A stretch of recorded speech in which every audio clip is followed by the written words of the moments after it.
Hi, today you're gonna learn modern web development together with me and with Benny.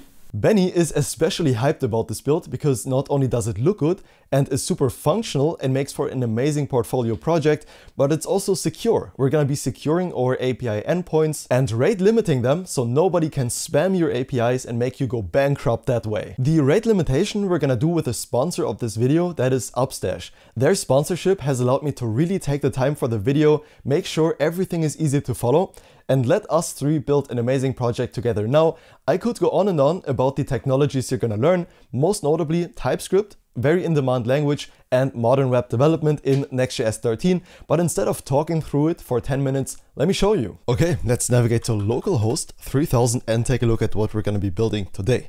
I marked out the website content, and as you can see, this is your go-to bookstore for fantasy and mystery books. I called it BookBuddy, a name I just made up. Hopefully no real bookstores actually named that. You know, just make it look presentable, but the main thing I want to direct your attention to is right here in the corner, quite subtle, but that's the entire point. And it's the BookBuddy support chat saying, hello, how can I help you? And as soon as we open it, first off, it looks amazing. And then secondly, we are all ready to get started typing. So for example, I can say, I'm interested in a mystery book. Hit enter. That's a very subtle loading animation. And then there's one of the coolest parts of the build. We are streaming the response back in real time. As we get the response, we stream it back to the client for the best possible user experience. And also, what you can see, while we are sending the message, it's still in here. And if there were an error along the way at any point, we would be able to gracefully handle that error because we're doing optimistic updates. That means as soon as we're writing a message, it gets put into the chat field. And if there's an error anytime along the way, we can take the message out again because in 2023, users expect optimistic updates. It's super important for best possible user experience, and that's what I wanted to ensure in this build. There's a beautiful scroll bar right here. We can scroll through the content and everything looks exactly how it should. And not only does it look good, but if we try to spam it, we cannot do that. So for example, recommend me a fantasy book this time. In a different direction we're going to go with this chat. It will recommend us fantasy books that actually work. It links us to the correct section of the website that I just marked out, but your website would obviously go there. And if we tried spamming it now with messages, we cannot do that. We have protected our API route and rate limited the access to it. So no idiot can go ahead and just spam your endpoint and bankrupt you for the service we're using in the background. That was also very important for me. Not only does it look good, not only is it super functional and makes for a great portfolio project, but also it's secure. Oh, by the way, one thing I want to show you, it also has information about the books we have in store. So which books can you recommend me? For example, let's hit enter. And let's say mystery, we're interested in mystery books, and I artificially decrease the time it takes for rate limiting just to demonstrate it in the video. And now we can say mystery. It links us to the mystery page. I want a specific mystery book. It asks me for a specific title, anything you can recommend. We can actually interact with the bot and it knows which books we have in store. So it actually knows about the titles, it can link us the books. So for example, right now for mystery books, it recommends us Sharp Objects by Gillian Flynn, a book about Camille Preaker's troubled past, and then The Past Never Ends by Jackson Burnett. And it also knows about the book content. So this is not only a bot that can link us to certain pages, but it knows about the website content and can actually make recommendations for the customer. I don't think it gets much better than that. But again, with that said and out of the way, I hope you're as excited as I am to get this build started. As a company, I would love this because it saves so much time for the customer. They get a feedback really fast and it refuses any question that doesn't have to do with a bookstore. If I ask it, how are you today? Then it probably won't respond and it will say it's just here to answer the questions about the bookstore, which is super cool. You can't make any just bogus with it, but it's actually very focused on just helping customers in their book journey to, after all, provide you with the best possible user experience. And that's the goal. This is what we're going to be building. It's super cool and it demonstrates a lot of best practices and cool things we're going to learn on the way in modern web development. Let's close this down and actually get started with the build. Let's slowly minimize this. This is the actual project I built out so I don't get lost anywhere on the way and I can provide you with the best video possible. And then we're gonna go into our CMD right here, navigate to the desktop and get started with this whole build. Now, I decided to build this out in NextJS. It's a new version 13 that we're going to be using. It's super cool. It has a lot of functionalities built in, and it makes the developer experience of this customer support chat that is being streamed back in real time super enjoyable. So to get started, I'm going to zoom in even further so you can see this easier. Let's type npx create-next-app and then add latest. And because I really like the new features they introduced in Next.js 13, let's also have a experimental-app. This is basically gonna skip the question if we want the new experimental app directory. It's automatically gonna say yes to that because I think the development experience in that is much superior to if we said no to that. Let's call this Chatbot YouTube, because I called the original just Chatbot. And yes, we're gonna be using TypeScript. Don't worry, I'm gonna introduce all the relevant TypeScript concepts to you. So I'm not gonna assume you know any TypeScript. Let's also install linters. For styling, in this video, we're gonna use Tailwind CSS. This is not a necessity. If you prefer something like SCSS or any other approach, that works totally fine as well. And then we also want a source directory. So it's gonna bundle all our files just into one source folder in the root directory. And we want all the import aliases. Great, that's gonna install the project for us, and then I'm gonna be right back once it's done installing. Great, it's done installing the project. So what we can now do is cd into that. cd stands for change directory, and we can say cd chatbot-youtube, the directory we have just created. And to open this in Visual Studio Code, we can say code dot, which means open the current directory inside of Visual Studio Code. It's gonna open it up right here on my right-hand monitor. And here we are. Let me zoom in so you'll have an easier time following along. And here we are in a brand new project that we're all ready to get started with. Now, as the first step, what we're gonna do is mock out the actual website content because it would look pretty bland if we didn't have that. And the way we can achieve that in Next.js 13 is by changing this page.tsx right here. If you didn't know, Next.js has a file-based routing structure, which means if you create directories and files inside this app folder that you can see here on the left-hand side, that is actually gonna be represented as URLs on the website. So that means if I created a folder called my folder, and then inside of there a page.tsx, which is a reserved name by Next.js, then that my folder path would be an actual URL, while the page.tsx would not be visible in the URL, but instead just defines which component should be shown for the current directory we are in. If I close out of this and we start up the server, you'll see what that means. Because we are in the root directory, let's quickly allow the additional TypeScript. And I typed in yarn dev to start this development server up. So let's navigate over to the browser and refresh the page. I've stopped the other server, and then we are going to see a normal page that we see when we create a new project with Next.js. And because we're in the root directory in the page.tsx, we can see in the URL bar, this is just the main index page that we're on, that we can now work on changing. Now the main index page is going to be super straightforward. Let's switch back into it. I'm just gonna put a main HTML tag in here to mock out the website content. Your actual website content probably already exists. And again, this is not the focus of the video. The focus is on the chatbot. So this is gonna be super simple. I'm gonna give this an absolute in Tailwind, which is a position property, position of absolute, an inset of 0. So the top, bottom, left, and right are all set to 0.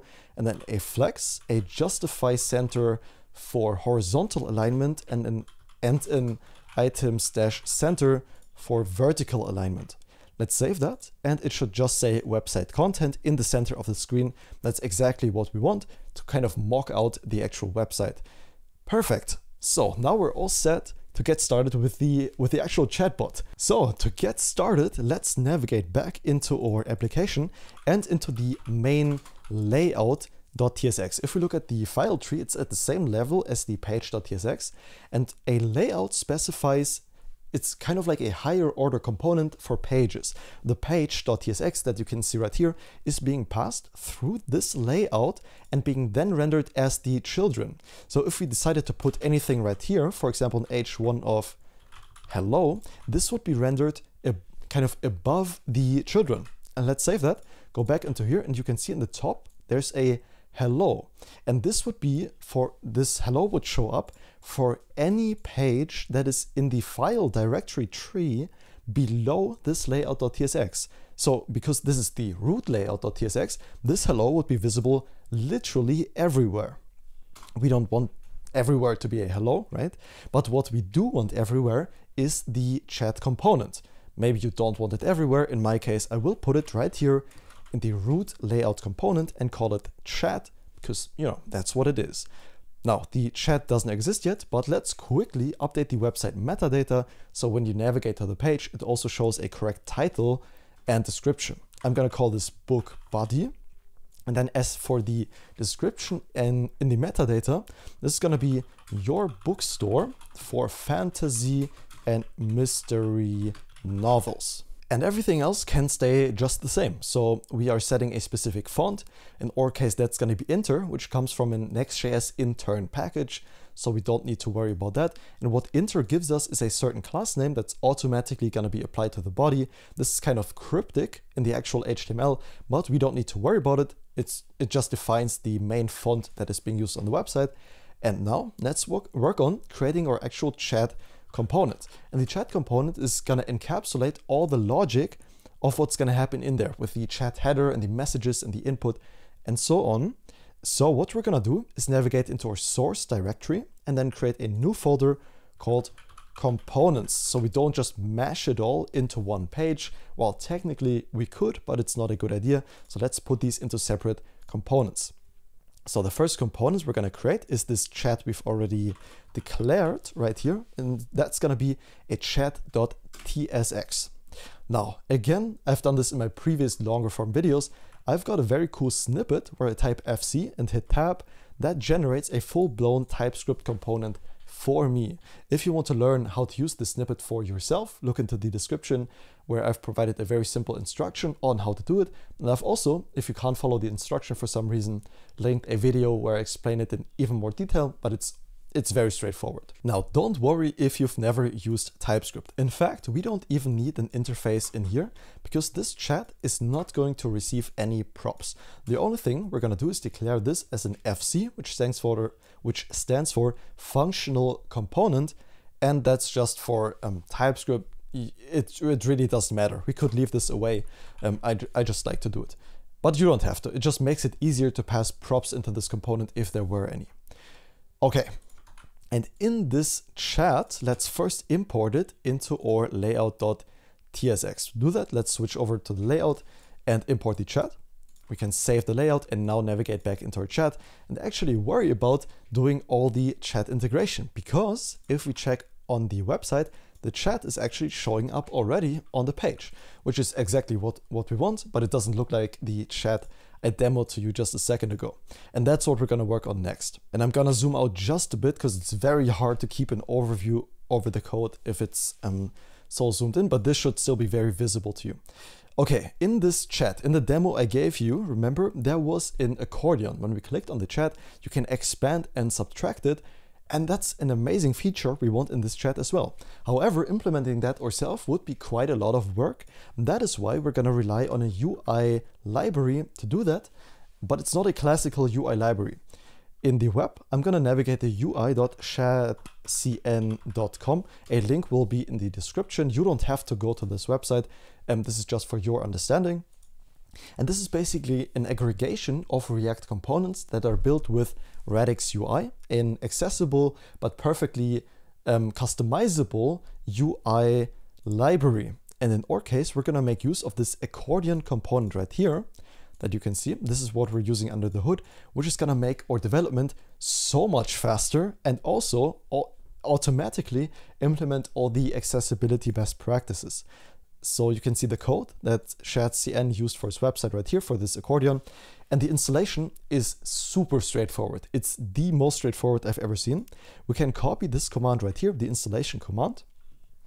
and then navigate back into our project, clear the screen for now, and paste in this command. Again, you don't need to navigate to the website. It's npx chatcn-ui add accordion. We can hit enter on that, and that's gonna load and ask us if we want to overwrite existing files and where we want to install this component. I'm gonna say /source because we're using the source folder, and then /components. And inside of these components, let's quickly create a folder called UI, specifically for UI components. And we're only gonna have 2 of those, one being the accordion. So let's also type /UI and hit enter. That's gonna put the component inside of that directory and install the dependencies. Great, it's done installing, and it seems like there is an error in here. So there are 2 lines red. One, because there's a peer dependency missing for icons. This is an icon library, this Lucid React you can see right here. So let's quickly install that by saying yarn add or npm install, whichever you prefer, lucid-react for the icons. Let's hit enter on that, and then there's one very small utility function missing in the CN, which we're going to implement right away. To do that, let's navigate into our source directory and then create a folder called lib. A lib folder is generally for preparing libraries for the context in which they're used in this project. And in here, let's create a file called utils.ts that's going to export this CN function. And what the CN function is for merging class names. You're going to see exactly what it looks like a bit later. Actually pretty soon, and it's just a super handy helper. And there are 2 dependencies which we're going to need for this function, which are going to be 1 tailwind-merge and then 2 clsx for conditional classes. So yarn add or npm install tailwind merge and clsx. Let's give it a second. And then let's write the utility function. It's super simple. It's going to be an export function cn for class names. And in here, first I'm going to disable GitHub Copilot. We're going to have a bunch of inputs, and those are going to be, if you're in TypeScript, of type class value, which we get from clsx. It's a type array. If you're in JavaScript, leave this out. You don't have to worry about it. I generally prefer TypeScript because it makes development faster, and it's generally a more enjoyable developer experience. That's why I'm using it here. And then this function is going to return a TW merge, which combines certain Tailwind classes into one for optimization purposes. So for example, say you had something like as the Tailwind class, like a left of 0 and a right of 0, then Tailwind merge will turn this into inset x 0 because it means the same thing, but in a more concise fashion. That's what Tailwind merge is for. Let's close out of these, by the way. And then in here goes the CLSX that we import from CLSX as well from the library. And this is going to take the inputs. Great. And you're going to see exactly what this does in a second. Just allows us to write conditional classes. So if this and that is true, then apply this Tailwind class. That's what it's for. Okay, now the accordion is all done. That was the most straightforward accordion integration I think I've ever done. It's super handy with the UI library we are using. And that gets us a massive step ahead in the chat component. So what we can do now is actually start writing out with this accordion that we get from the components UI accordion. Now, this accordion is going to get a type of single. This is going to be collapsible because we want to be able to collapse it. If the user does not want to chat, it should be collapsed. And then a class name of relative, a BG of white, a Z or Z index of 40, and a little shadow just for styling purposes. And then inside of this accordion, we need to define which items are in there. And if we take a look at the accordion code and go down here, we can see we can do that via an accordion item that we can just also import as the accordion item from the exact same component. This accordion item is going to get a value of item-1, and that's the only item that's going to be in here, but nevertheless it's important to declare that accordion item as a component. And inside of here, let's first put a div with a class name of fixed with a height of 8 to give it a bit of spacing from the right-hand side, a width of 80, that's how wide the chat is going to be, a bottom of 8, so it's not exactly on the bottom of the page, that would look a bit ugly, a background of white, a border, and this by the way is the styles we're applying to the main chat that you can see in the bottom right corner.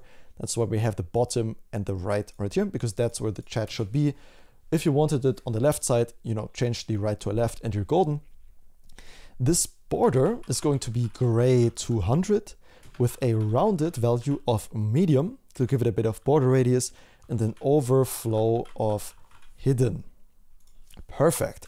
And then one last div in here, and this is going to get a short class name of width full, height full, so w-full, h-full, with a flex and a flex column to list items beneath one another.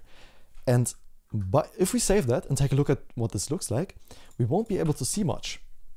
And I probably also need to start the development server back up for us to see anything at all. And as you can see, we can't see much. There's a little stripe here in the corner, but that's pretty much it. So what we need is something to click on to make the accordion expand.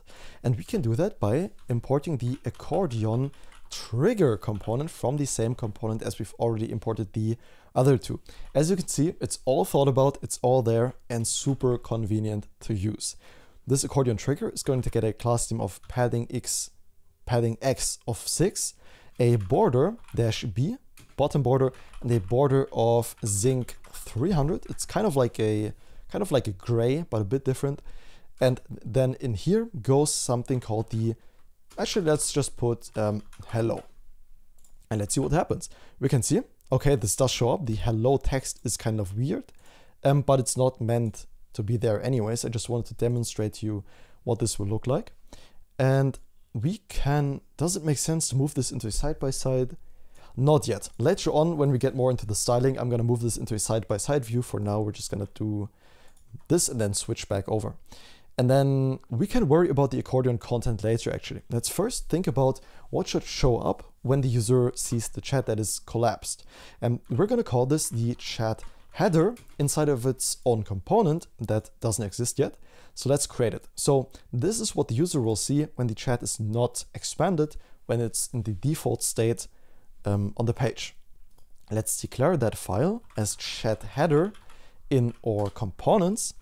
And inside of this chat header, this is going to be a very, very simple and straightforward component. So the main thing we're going to return is a div.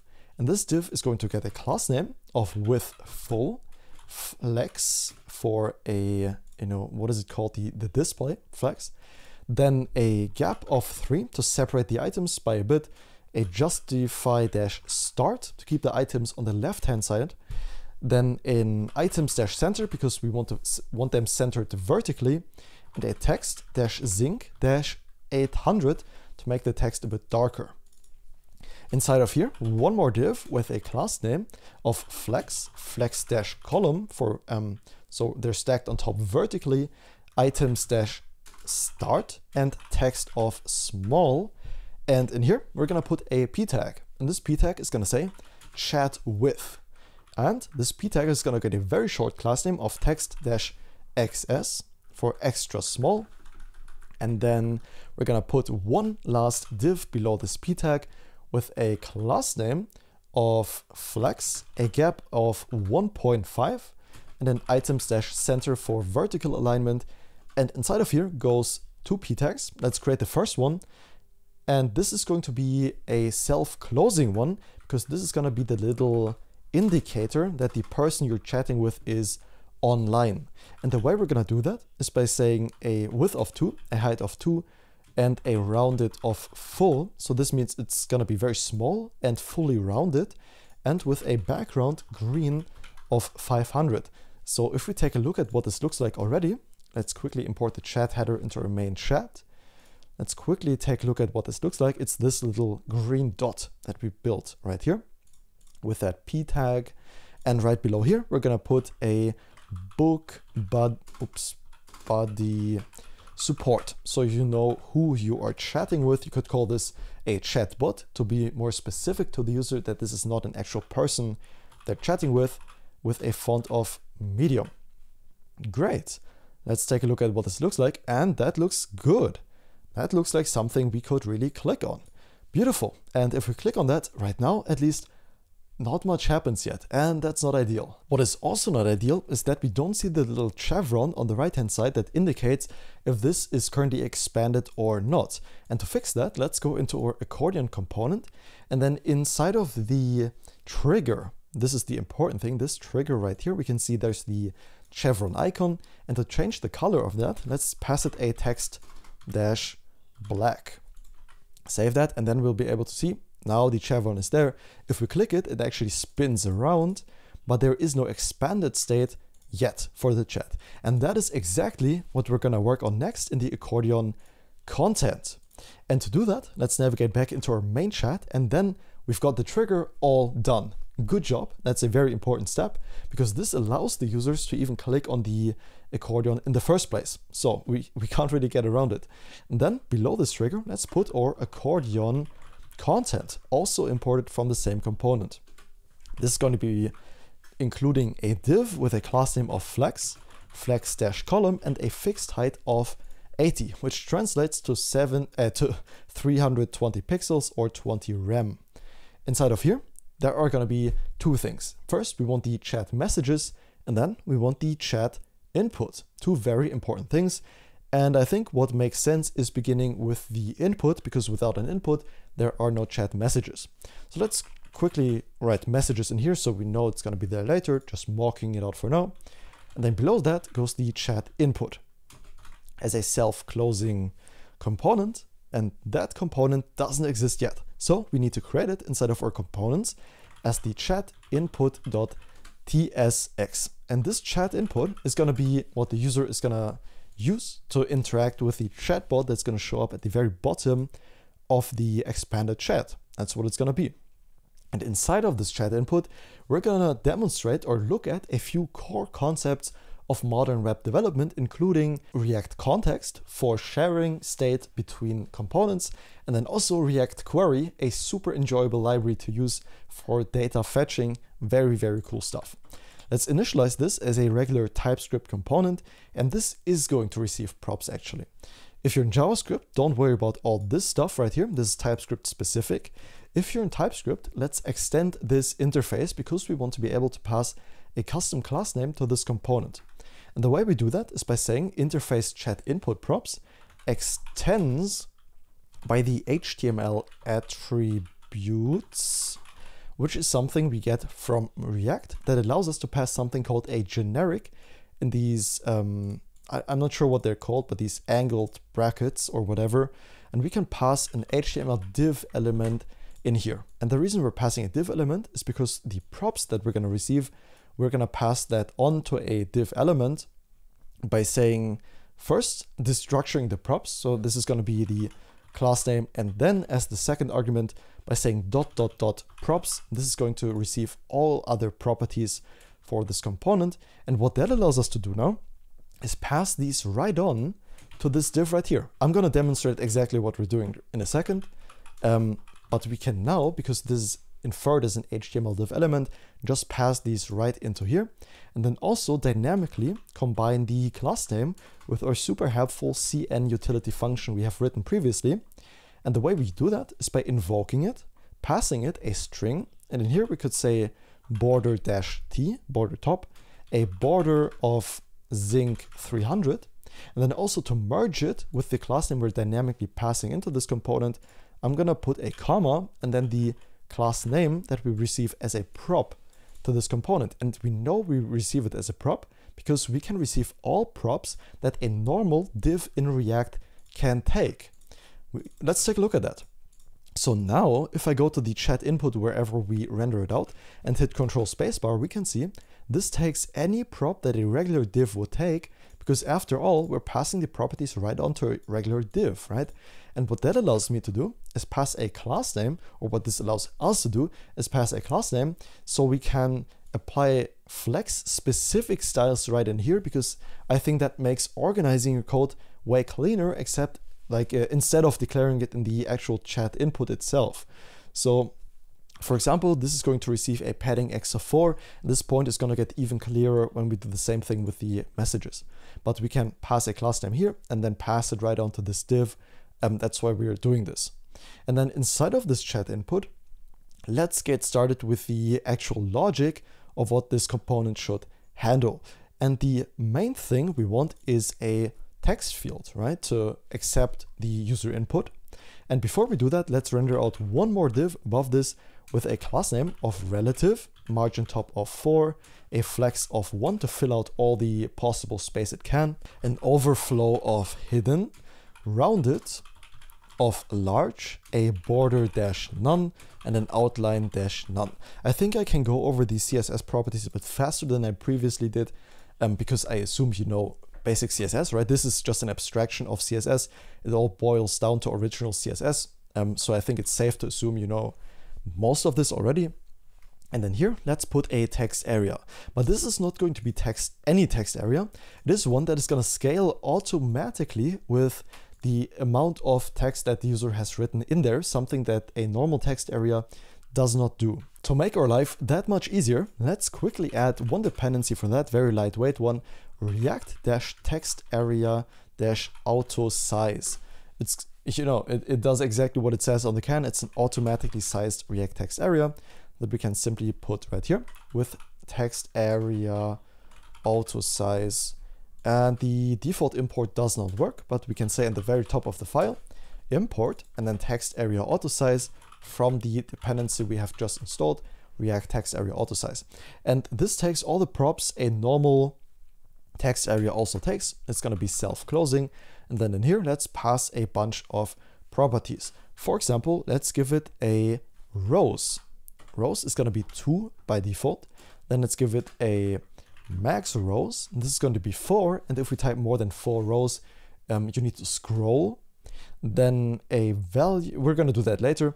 This is going to autofocus. So whenever this is rendered, when you expand the chat, the focus is automatically going to be inside of this text area. Super handy stuff. Then a placeholder of write a message, period. And then a class name. This is going to be a bit longer because we want this to look very pretty, of peer.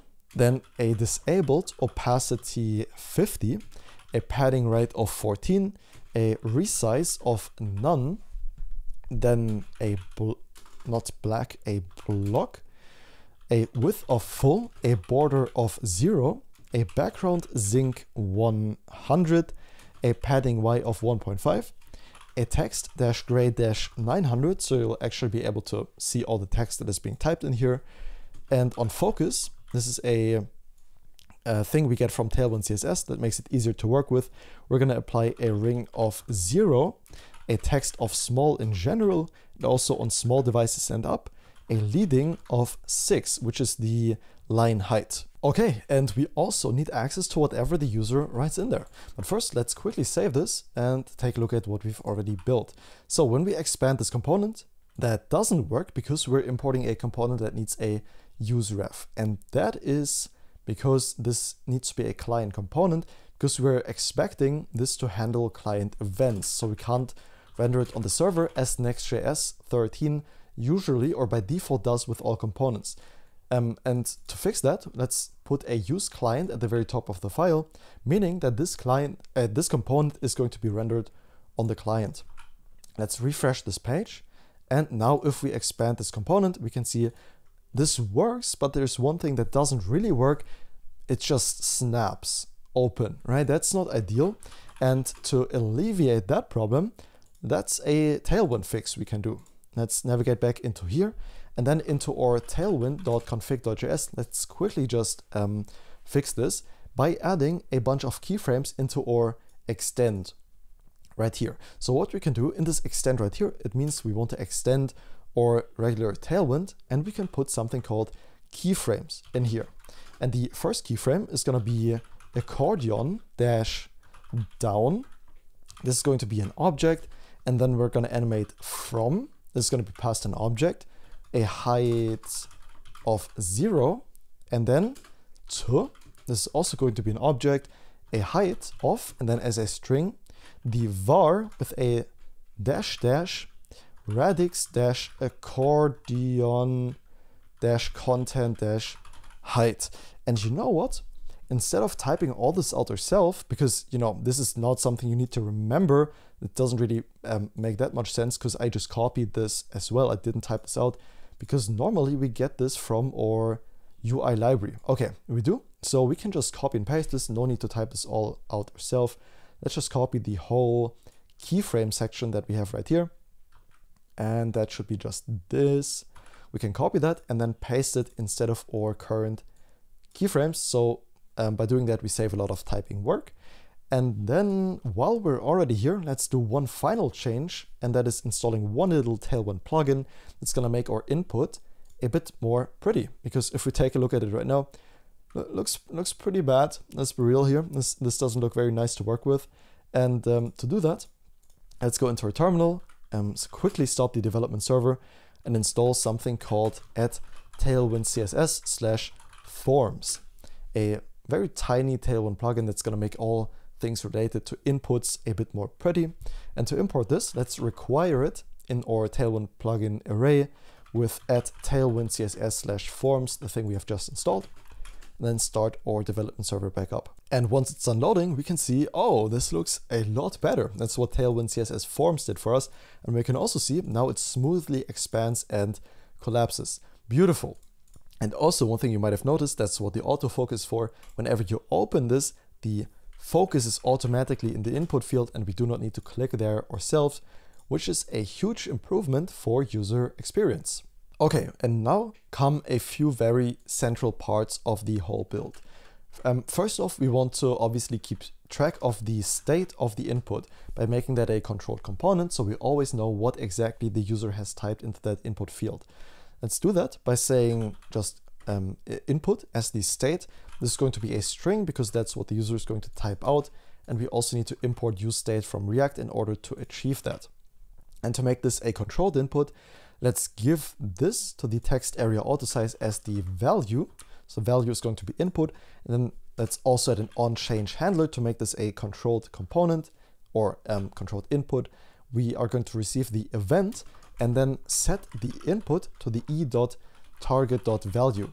The e.target.value is something, it's the exact string that the user has currently typed in that's being put into the state up here. So we always know in the input constant what exactly the user is currently typing.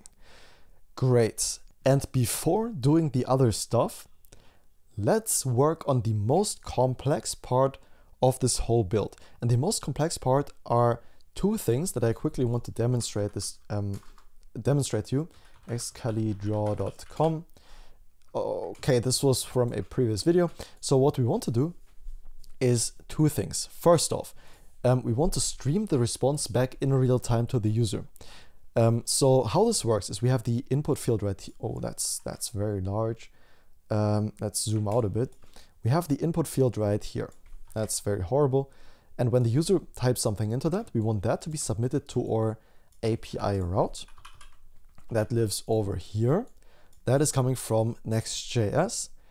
And we're going to pass the message over here. Then the API is going to return, actually let's say text message from the user.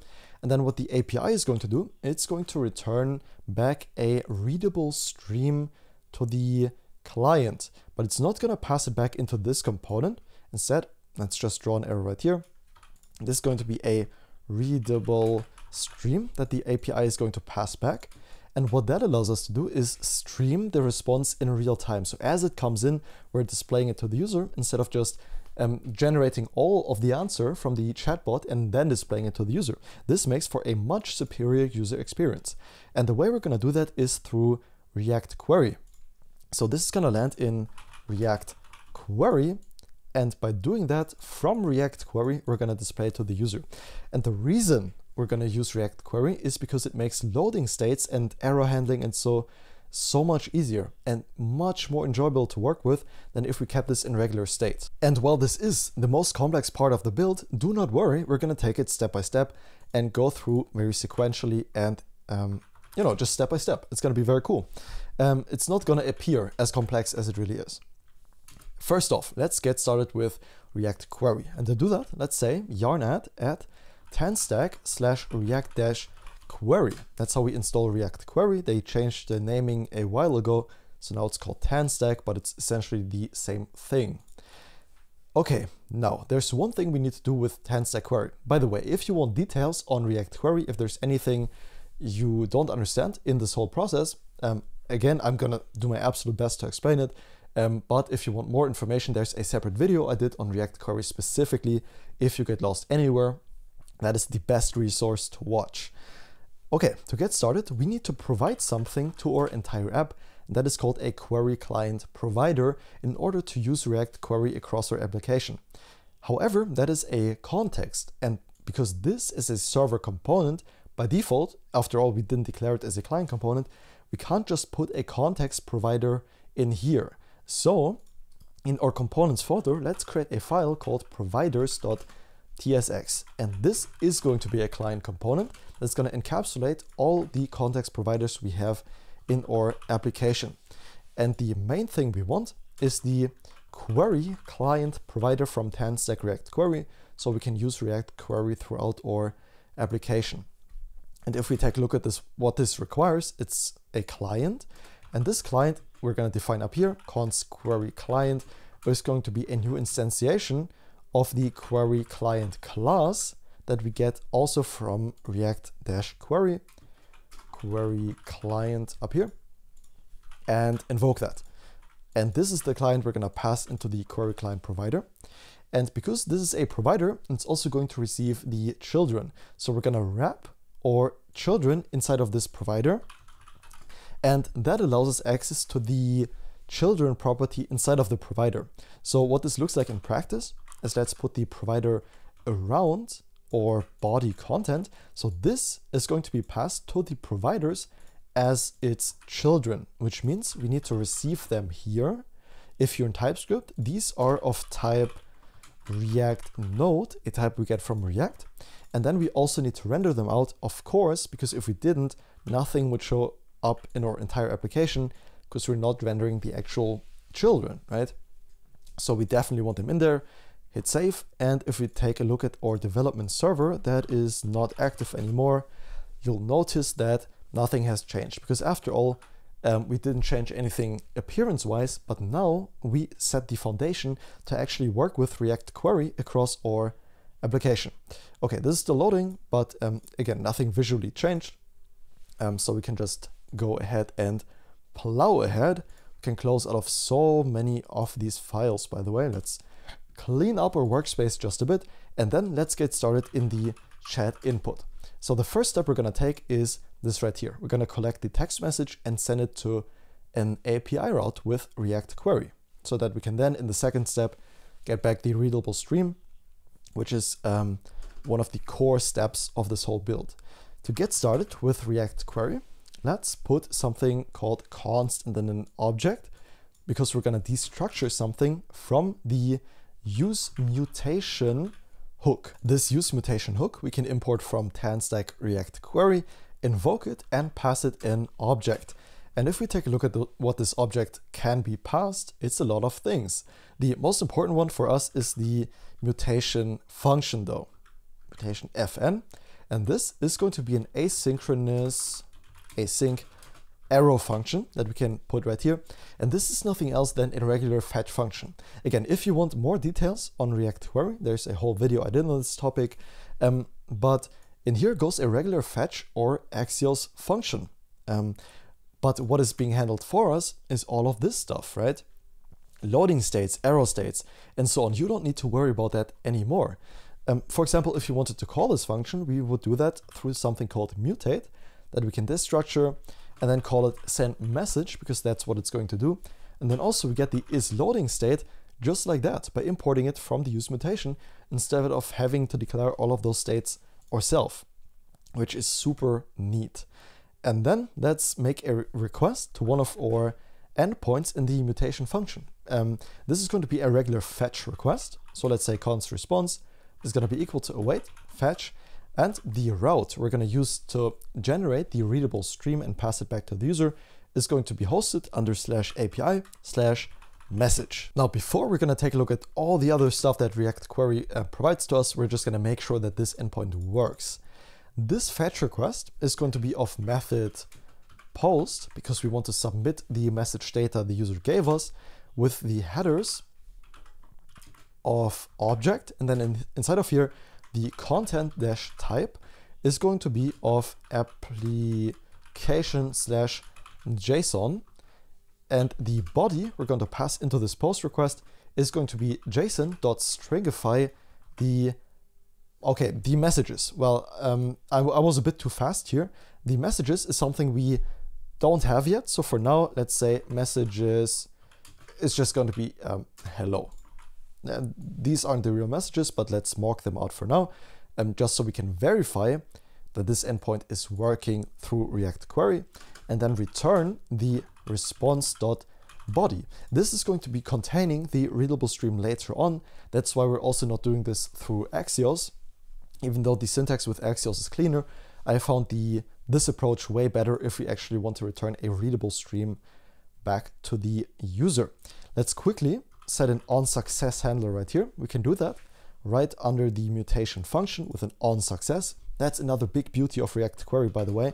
So if everything goes smoothly with this request, we can just console log a message called success from the API endpoint. Now, currently, this set message is never being invoked. And realistically, when should it be invoked? Let's think about it for a second. So when the user types into that's not where I want to go. The message should be sent when the user types something into this field and then hits enter, right? That's when the message should be sent. And to do that, let's go into our text area auto size, and then let's do that with an on key down, because in the on key down, we can then check if this is an enter key. And if it is, we're going to define an inline function right here. If it is, then we're going to send the actual message. First off, let's check if the key is the enter key. And we can do that by saying e.key. If that is triple equal to enter with a capital E, and this is not the e.shift key. So if the user is pressing enter and shift, that means I keep doing that, they want to move into a new line, whereas if they just press enter, they want to submit their message. It's a very common thing you'll see in messaging apps. Shift and enter new line and regular enter send message. Very, very common thing. First, let's prevent the default on the event by saying e.prevent default, and then let's construct the message we're going to send to the back end. Const message is going to be equal to, and then we need to think about what should a message really contain. And there are three key things a message should have. One, it just needs an ID. And to generate the unique identifier for each message, we're going to use a package called NanoID. Very lightweight, has millions of installs. It's very good. Yarn add NanoID or npm install NanoID. And then we're going to import that as a named import. And it probably will do that automatically. It will, great.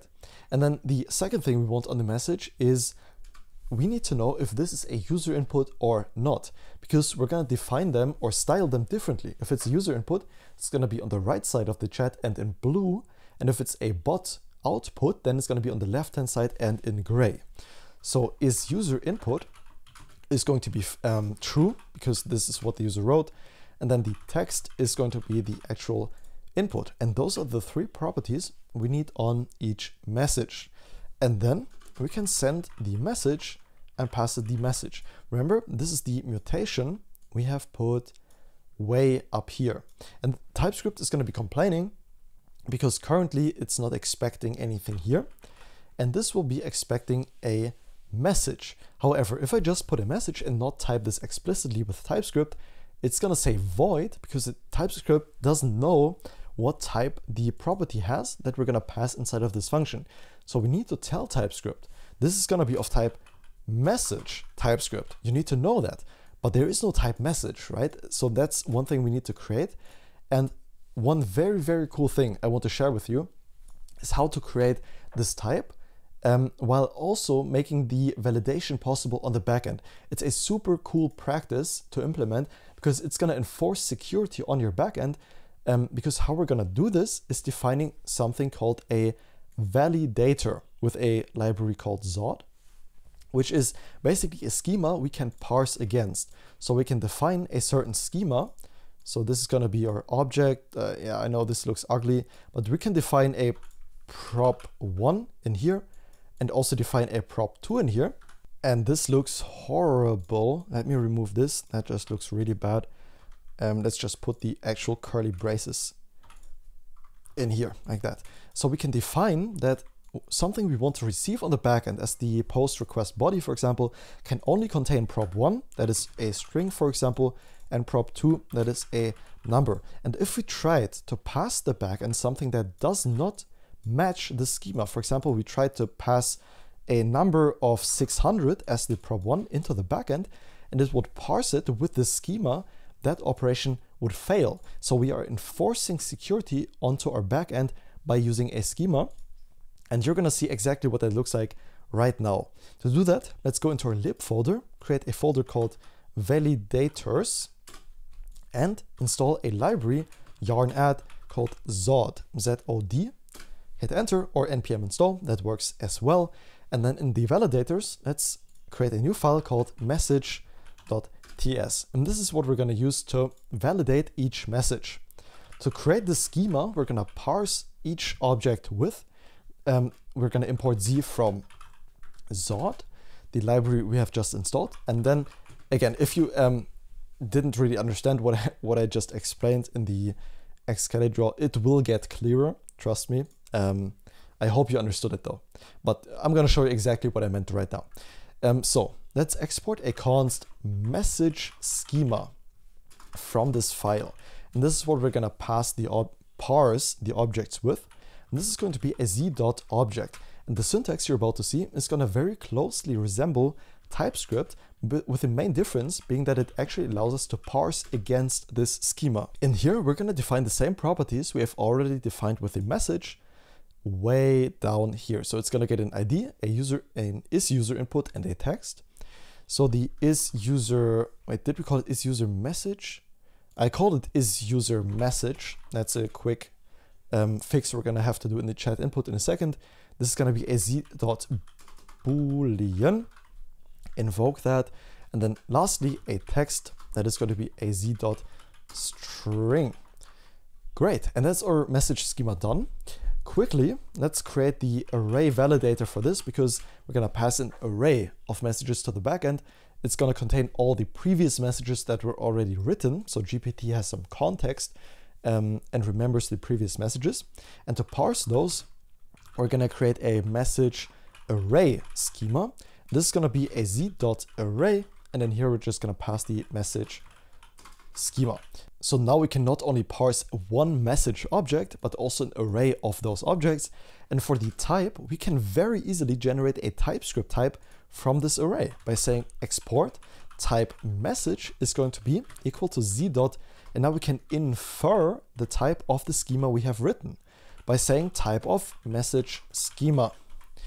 And this type we can now use across our application. For example, right here, to validate we're passing the right thing. Let's import that from our validators in here. And as you can see, it's going to give us a bad, or it's going to complain on this line right here, because I called it isUser message and not isUser input. We can save that. And now we can expect the message as the message type in here, and also use this schema or the array validator to parse the incoming messages on the backend, because never trust the client. We want to enforce security on the backend inside of this API route and verify if it works correctly. So whenever we hit enter on the text area, our message is going to be sent to the backend. However, there is no backend yet. Nevertheless, let's quickly try it out. And is the development server running? No, it's not. Let's spin up the development server and quickly try out if this is working. So we're going to type a message and then hit enter, and that's going to invoke this React query send message function. And that should give us a 404, because this API endpoint obviously does not exist. And let's reload the page and see what happens. Let's open up the chat, write hello, hit enter, and we should probably go to the network tab, and we can see there is a 404 right here. The API route does not exist, which is exactly what we expect. And to create this API route in Next.js, it's super straightforward. All we need to do is go into our app directory, and then under API, which is pre-created for us. By the way, we can get rid of the regular thing that's in here when we create a new project and create a new folder called message. This is going to be what's reflected in the URL. So this API endpoint is going to be available under /API/message. And here goes a route.ts file, a name that is reserved by Next.js for defining our route. And to declare our function or API endpoint is super straightforward as well. We're just going to export a function that is asynchronous, and this function takes the verb, the name of the verb of the request that we're making, for example, post, because we're expecting a post request in this endpoint. It takes a request that is of type request. This is a regular web request, so it's not a type we need to import, and this is going to be a regular function. Let's log out endpoint works, save that, and now let's try this again. Let's clear all the files, just take a look at the fetch requests, hit enter, and now we can see, okay, there is an internal server error because we're not returning any response from here, but the endpoint works, which is great because now we can actually implement the logic this endpoint should handle. And the logic is, if we look at Excalibur, when this API is called, it should go over to OpenAI's GPT model and take in the input, prompt GPT to answer this customer, and then OpenAI gives our API a readable stream response back that we then pass onto the client, right? So this is like a two-step process. We make a request from the front end to our API. The API makes a request to OpenAI and then back again to the client. Okay, first off, we need information on this API endpoint though, and that is going to be what message has the user typed, and that's the important thing. So we're going to destructure the messages, because it's going to be multiple, from the request body. And the way we accept the request body is by saying await rec.json. This only works if the request is of type application JSON, but we know it is when we make an authorized request from this application JSON content type header we have set right here in the fetch request. If somebody tried to fetch this route via Postman, which they very well could, and does not include a application JSON as the header, this would fail because it can't destructure the messages in that case. This could be anything. This is client input. We can't trust it. So what we're going to do is parse these against the schema we have created to make sure this is, or the messages that we get in, are of this type in an array. That's how we make sure the client input is legit, right?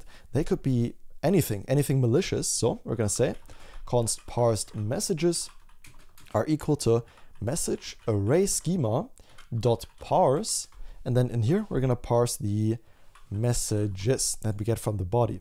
So we have no idea what this is. It's any, right? But if I hover over the parse messages, we know exactly what this is, because the parse is going to fail if it's anything else. So we know all parse messages are exactly of the type we have defined in our schema.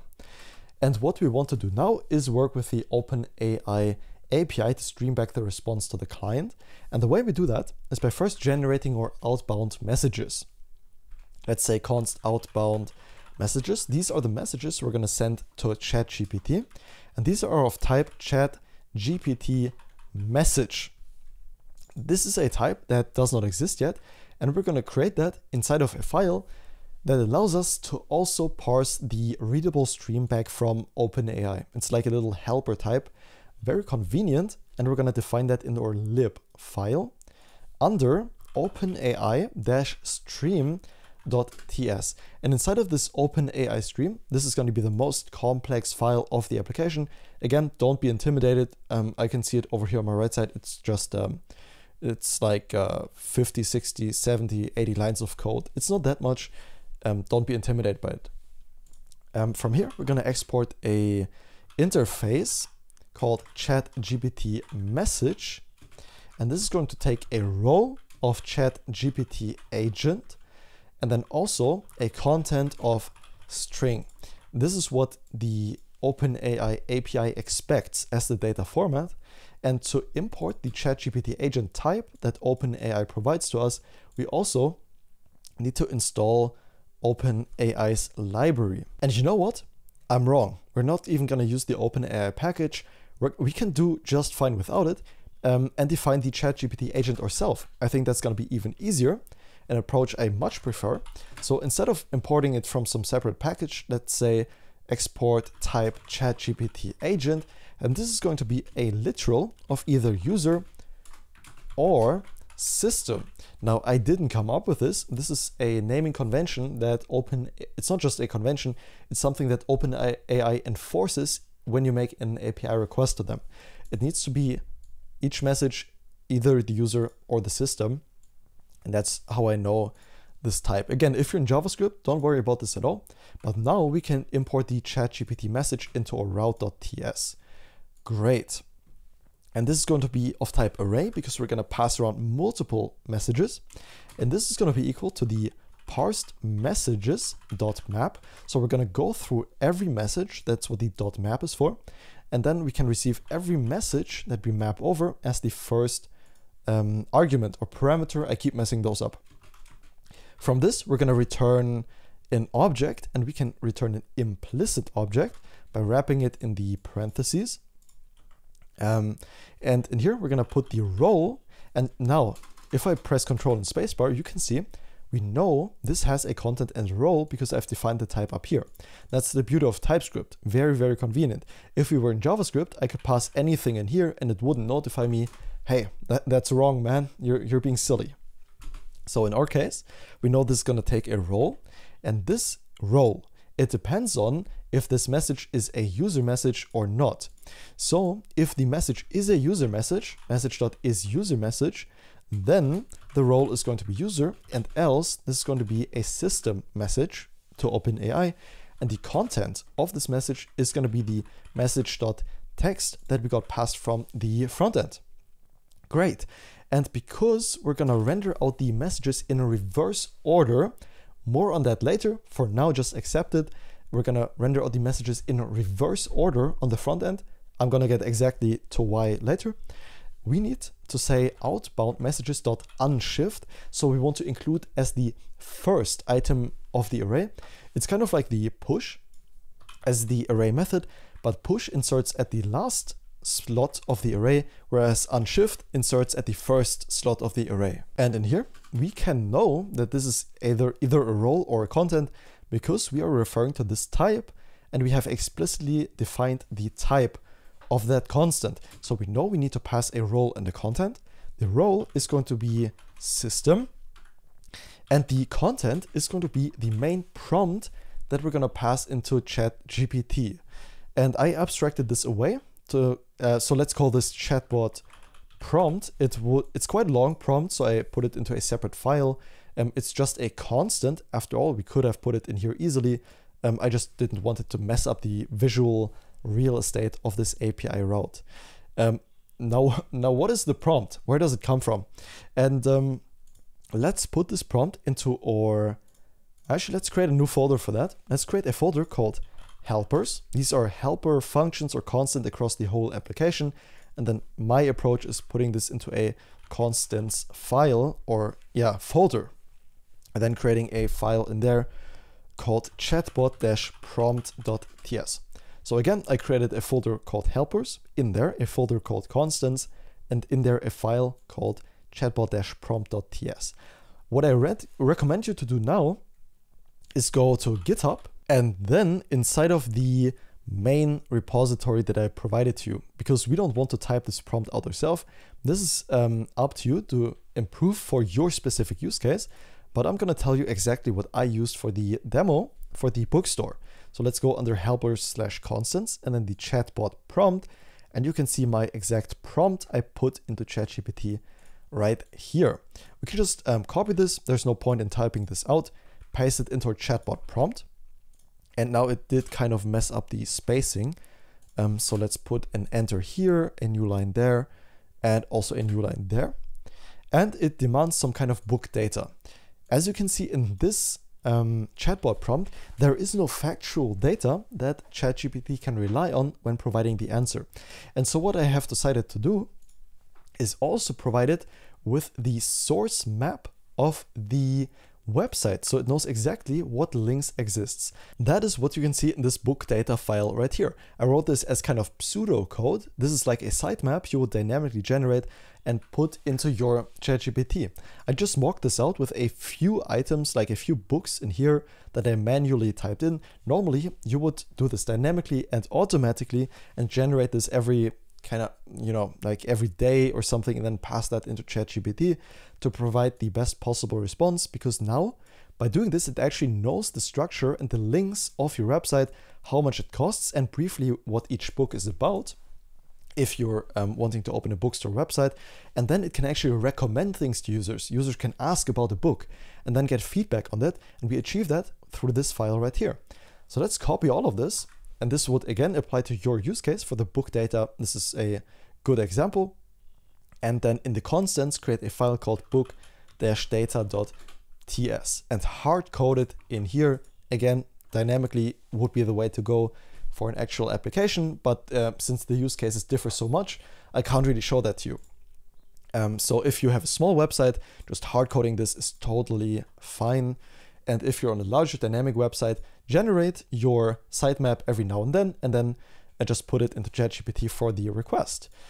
Great, so now we can import the chatbot prompt. Oh, and what happened here? So what we can do now is actually import the chatbot prompt. And why does the import look so weird?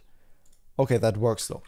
Great, so now we have the ChatGPT message all done with the data it needs and the prompt that it's a helpful bookstore assistant.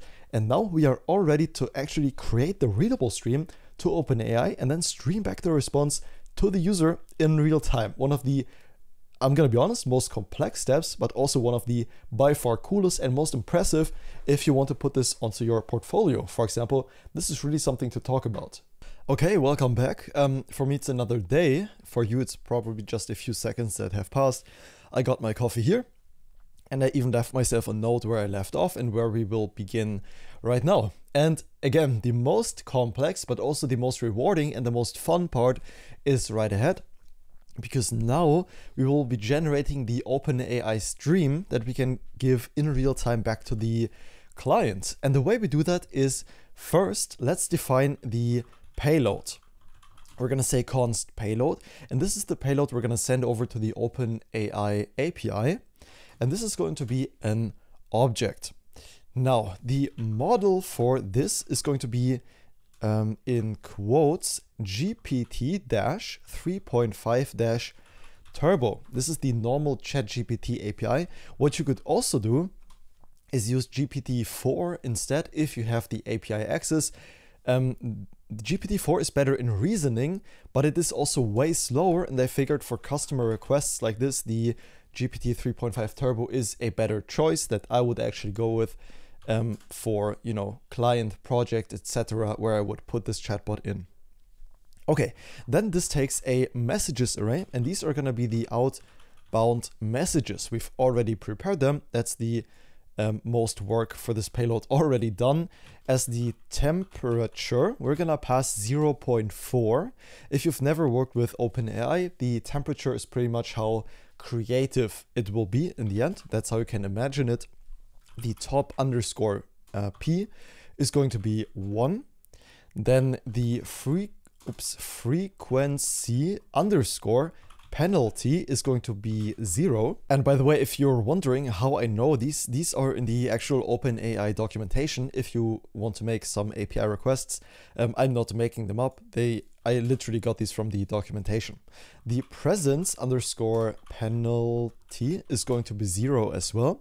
The max underscore tokens, how long the chatbot response will be, is going to be 150. So that's about very roughly 150 words. A stream property will be true. Very important. This is required for us to have a readable stream in the end, instead of just making the request and getting back the entire response when it's done loading. And the N is going to be 1. Great. Okay, if you need any information specifically about these properties, again, that's in the OpenAI documentation. For example, the frequency penalty is how often a certain word will occur, or the presence penalty, I think it's a value up to 2 you can pass in here, would be if words are already present in the prompt, the higher the presence penalty, the less it will use those words that are already present. But more on that in the OpenAI documentation. Okay, and now to create the stream, we need to create a little helper function. First off, in the API route, let's say const stream, and I'm going to close everything else, by the way. We won't need that right now. Is going to be await, and let's think about, oh, this needs to be await. Let's think about what we want. Essentially, we want one function that takes in this payload and returns us a stream, so we can return the stream to the front end, right? So let's call this helper OpenAI stream and pass it the payload. That's how we want it to be syntactically, and now we can work on the actual implementation of OpenAI stream of the function to make this work. What we can already do, however, is return a new response back to the client that's making the API request containing this stream. And because we're in the NextJS 13.2 or 0.3 API route handlers, we can do it just like we would beforehand if we were on the Edge runtime. Now we can just return the new response without defining the Edge runtime anywhere, which is pretty handy. We don't even need to worry about that. I can remove the where I left off part, and now let's work on the OpenAI stream helper. Very, very important function inside of our application. In fact, we have already begun with that. If I go to OpenAI-stream, we've already created the file for that. Now, to make things easier for ourselves in TypeScript, let's copy this payload and create an interface from it so we can ensure type safety in there as well. And let's call this export interface OpenAI stream payload. Again, I just copied over the payload we have already defined in the route.ts into the OpenAI stream file. And now let's make an interface out of this. The model is going to be of type string. The messages are going to be of type ChatGPT message array. That's what this type appears for. And then everything else right here is going to be a number. And the stream is going to be a Boolean instead of a number. And that's the interface done. Now, if we make a OpenAI stream anywhere else in our application, in our case we won't, but in your case you might. If you're extending on this app, we can enforce type safety just like this by declaring the type after the payload by using a colon in between and then importing the type from our OpenAI stream we have in the lib folder. Great, this file is done. That's the complete API route. However, the functionality for the stream is still missing, and that's what we're going to work on right now. The OpenAI stream we have declared right here, that's the function we need to create in this file. To do that, let's export an async function with the exact same name, very important, that takes in a payload, we know that, and this payload is going to be of type OpenAI stream payload. And then in the body of the function, we can get to work. First off, let's import this function like that, and now everything is done in this file. Great, let's work on the OpenAI stream. This is the most complex part I was talking about. First off, we need an encoder. Let's say const encoder is going to be equal to a new text encoder. And if we hover over this, we can see what this does. It takes a stream of code points as input and emits a stream of bytes, so it encodes text. And similarly, we want a decoder. Const decoder is equal to a new text decoder. This is what we're going to use later to decode the text that comes in from the OpenAI stream, because that's not a string, but I think a buffer. So we're going to decode that. Don't worry if you don't know exactly what these do or have never worked with them. You're going to see exactly what they do later. Actually, not very much later, just in a second here. Okay, now let's create a new counter variable by saying let counter, and we're using let because we're going to mutate this later, and you're going to see exactly why. It's kind of like an iterator. And now let's get the actual readable stream from OpenAI. So what we're going to do now is pass this payload to OpenAI to generate the output. And we're going to do that through a regular fetch request.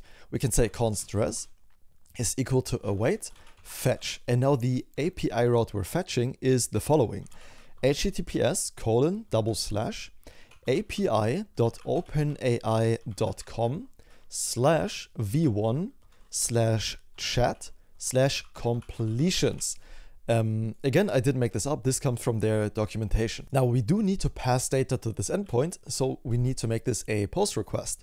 We can do that by saying method of post. And then as for the headers, these are very important. We cannot omit these. The first header we want to pass is the content-type of application/JSON. And then the second one, very, very important, authorization, the authorization header. And this is going to be a template string of bearer. This is a common thing you see in authorization tokens or headers. It's the bearer. And then after a spacebar, we're going to pass the process.env.openai_API_key. You could call this whatever you want, as long as this is the API key from OpenAI that you define in your environment file. Very, very important that you pass this. Otherwise, all your requests will fail with a status code of, what is it, like 4.0? How can I forget? Yeah, I thought it was 4.1. Okay, I was correct. 4.1 unauthorized. Great. Okay, and now as for the body, let's pass that as well. The body is going to be JSON.stringify, and then here we're just going to pass the payload that we're passing into the whole OpenAI stream thing from our route.ts over here. That's the payload we're passing into this. And now comes the actual interesting part, creating the readable stream. And we can do that by saying const stream. The stream we want to read is equal to a new. And now we're going to use the readable stream API like that and invoke that and pass it an object. And if we take a look at what this takes, it takes, a pull, cancel, start, and type. What we're going to use is the start, and we're going to make it asynchronous because we're going to do some asynchronous actions in here. This takes a controller. If we hover over this, we can see the type. It's a readable stream default controller. So it's already inferred the type correctly. And then in here, like that, we can actually get started on the logic. First thing we want to do is define a function that is called onParse. And the following code lines might get a bit cryptic to some. Again, this is all in a GitHub repository. So if I lose you anywhere, make sure to visit the GitHub repository and get unstuck that way. But again, I'm going to do my absolute best to explain this as good as possible. The onParse we're defining right here takes an event, and because this is a function we define ourselves, we also need to define the type of this event. And this is either a parsed event or it's a reconnect interval. And because readable streams are not super intuitive to work with, we're going to install one little helper library to ease that working with a readable stream. And this is going to be yarn-add or npm install event source dash parser.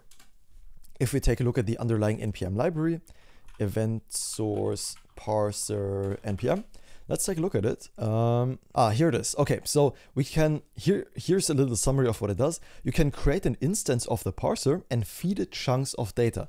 This is important because what we will get back from OpenAI is nothing else than chunks of a string, right? It's the string that we get back from OpenAI, partial or complete, that's great. And the parse emits parse messages once it receives a complete message. That's exactly what we want. That's why we're installing this library. And then we can start back up the dev server after doing that. And these types I've just declared right here, these come from the library we have just imported. And I don't know why the second import does not work automatically. This is going to be reconnect interval. We can just import that. Great. And now we can actually get started with the onParse function. So if the event that we get back in the onParse that we get passed into this function, if the dot type is equal to, and now if I hit these strings, we can see it's either an event or it's a reconnect interval. And in our case, we want to check for the event type. Then let's declare a const data, which is going to be equal to event.data. We get access to the actual data, a string in the event.data, and saving that in this constant. And then we can do a little check right here. If data is triple equal to, and then when the event is done, there's a specific syntax we get back, and that is this right here. It's a capitalized done in angled brackets. If this is done, then we want to close this whole readable stream, and we do that by saying controller.close and invoking this. And then we're just going to return to stop any further code execution down here. Okay, and if the data is not done, if there's an actual readable stream we want to read, then let's go ahead and write the code for that. We want to wrap this in a try-catch block because there might happen an error along the way, and we want to catch that in the error. And we can do that by saying controller.error, not enqueue, but error, and pass it the error that we receive. And that's all the error handling we're gonna do. And then inside of the try block is how we're gonna handle the actual data to normal text logic. And to do that, let's get started by declaring a const JSON. And this is going to be equal to json.parse, and we're going to parse the data that we get. What we're going to do now is convert this JSON into regular string, like into a regular string. And the way we do that is by saying const text is going to be equal to JSON. And now comes an interesting part, dot choices at the index of 0 dot delta question mark for an optional chaining dot content. I know, not very intuitive, but it does get apparent when we log out the JSON. Just for later, I'm gonna do that. Say JSON, so you know how this can be, right? This seems very abstract. I'm gonna be real with you. And then or an empty string if this is undefined, which it very well could be because we do an optional chaining right here. Okay, and if this text is a prefix character, we don't want to do anything. For example, a new line would be a prefix character. And the way we can check that is by saying if counter, the thing we have declared up here, if that is less than 2, and now we're going to use a regular expression to actually match the prefix character by saying text.match. And in here, we're going to put the regex. It's going to be a double slash, and then in here goes a \n for a new line, or this is an empty array, and the length is 0. Then we want to return. Again, I know, seems cryptic at first. I want to be very real with you here. This is a prepared video, right? I wrote all of this in advance. If I was actually coding out this app, there's no way I would just write code this way, right? It's one step at a time. It's just, you know, figuring out the JSON, then console logging it, figuring out what to do with the JSON, how to convert it into text, then console logging it. This is not this linear approach you see in this video. It's good because you don't get any errors throughout the build and you save time by doing that, but nobody writes code like this in actuality. This is so you learn how to write good code. But don't worry if you're not writing code like me here in the video in your actual projects, because neither am I. This is a very prepared video. I just figured that's very important to say, because nobody, you know, just writes some code like this. Anyways, after this, let's say const q is going to be equal to encoder.encode, and in here we're going to pass the text, and then afterwards we want to enqueue the queue we have just created into our controller. And the way we do that is by saying controller.enqueue and then the queue we have just created. Great. And then last thing we want to do is increment the counter by saying counter ++. Great. And I think we are mostly done. One more thing we need to do is actually create the parser, because at the moment the onParse function is never being called, and that's not ideal. To do that, let's go below the onParse function, but still inside of the async start. That's gonna be right here. And then let's feed this into our parser. Let's get started by saying const parser is going to be equal to create parser, something we get from the library. We have parser a function we can import from event source parser, very handy stuff, and then pass it the onParse function. If you got lost as to why we are doing this, this is also very possible, right? We're just writing a bunch of code right now. This is to turn the OpenAI stream into actual text, into a string we can display on the front end. That's what this whole code is for. I know it might seem, you know, very, very hard to understand. I totally get that. It's not very intuitive. It really isn't. Okay, last thing we want to do is for await and then a const chunk of the res.body. And the res.body is going to be our readable stream because we passed it the stream true. Because of this property right here, the stream true, the res.body we get back from the fetch request up here is going to contain a readable stream that we're now splitting into certain chunks. And let's just type this as any so we don't get the error there. And then we're gonna feed this into our parser by saying parser.feed and then the decoder.decode and then the chunk. We're gonna pass this certain chunk of the OpenAI response into our parser. And now we're done. In this file, last thing we wanna do is return the actual stream from the main function, return stream. Great, we can save that and let's just try it out. I think that's the most fun. So how about we just log out the text right here, text and then the text as we get back the response. Let's save all of this and our development server is running already. So let's try this out and see if we get anything logged to the console. We can already make the request to the API endpoint, which is great. And I think there were no more errors, were they? No. Okay, great. So let's go into the network tab side by side with the actual chat window. Let's open the network tab and type, hello, how are you? And hit enter. And let's see what happens. And we got a 404. That's not great. Okay, what's the problem? Okay, it seems like the problem, I just checked that out, is that we are expecting in the API route an array of messages, but just to mock it out, we are currently only sending one message that contains hello, and that's not really what we want. So instead, let's try using this message right here. We pass into the mutation function, and let's put that into an array instead of inside of this object. So let's put this into an array, and then wherever we call the send message, we are already passing it the message, and then we're converting that into an array and passing it to the endpoint. Let's see if that works. I'm gonna just send this again, and no, that didn't work either. Okay, I'm gonna take a couple of seconds and work on fixing this, and then I'm gonna be right back. I mean, this is fixed in the final project. I just want to demonstrate you how far we currently are, and we can't really do that with just one message. Give me a second, I'm gonna be right back and I'm gonna make it work. Okay, so if you take a look at what we are expecting right here in the route.ts, we're expecting a messages array.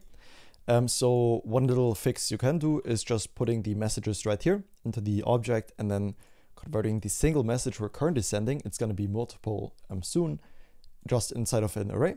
Saving that, and now we can actually send the request, but it's not gonna go through yet because we haven't set the OpenAI environment variable yet that we are depending on in our OpenAI stream, sending it as the bearer. So we also need to configure that in our env file. For this video, let's create a .env.local, and I'm gonna show you my environment variables because I think it makes it so much easier for you to follow along. And then after the video, I'm gonna change them. So let's declare an OpenAI API key, and let me generate a new one for this video and then put it in here. The way we can do that is by visiting platform.openai.com and then logging in with our account. I'm gonna do that and be right back. All right, I've logged in, and if you go up here and under your account and then under API keys, you can create a new API key. If you don't have an OpenAI account yet, it's very straightforward to set up, and you can just get $20 or something of free credit, which is enough for many months if you don't use it that much. And then we can create a new secret key, and we can copy it from OpenAI. I'm going to drag this back over here, and then let me put this inside of my environment variable right here, the OpenAI API key. After we've done that, we need to restart our server, yarn dev, so the environment variable changes are reflected in the actual server, and then let's give that a hot second to load. Then let's navigate back to our main page and try this out again. If the request will actually go through now, let's open the chat, say hello, how are you? Hit enter, and let's see what happens to the message. And it went through, and you can see the size is continually growing. However, we don't get any console logs yet. That's weird. Let's see why that is. So the stream seems to be working because what happened? The stream seems to be working because the size did increase as we got the response back. And we could take a look at this right here under the response. We can see this is the full response we got back from OpenAI. So the API communication is actually working as expected. It's just not being logged to the console in the OpenAI stream yet. And you know what? It does work. I just looked in the wrong spot, obviously, because this is being executed on the server in the route.ts. This is not going to be logged out in the client console, but instead in the VS Code terminal, and it is. So this is where we can see the JSON, and we can see the delta as an object. If we log this out as a JSON.stringify, you could actually see the text in there, and we can see the choices that GPT has gone for. Great, so we can see the data done is being logged out, and that seems to be working correctly. So let's close out of the OpenAI stream file and actually work on displaying this to the user. So in the response body, we know we are getting back a readable stream that takes a generic of a uint8 array, not very important. The important thing is that we are getting a readable stream. And the question is, how do we display that to the user? And I think the first thing we could do is just log it out to the client console. That would be a good first step. So let's receive the stream in here in the onSuccess handler on the chat input. We can see it's a readable stream. And now we first need to convert the readable stream into a regular string, right? And I just noticed I explained it the wrong way.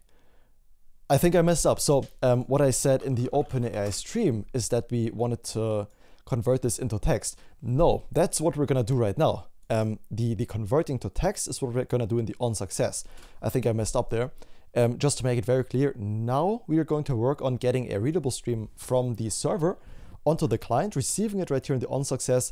And what we want to do now is display that readable stream as a string in real time to the client. Very important. Okay, and now we can actually work on that.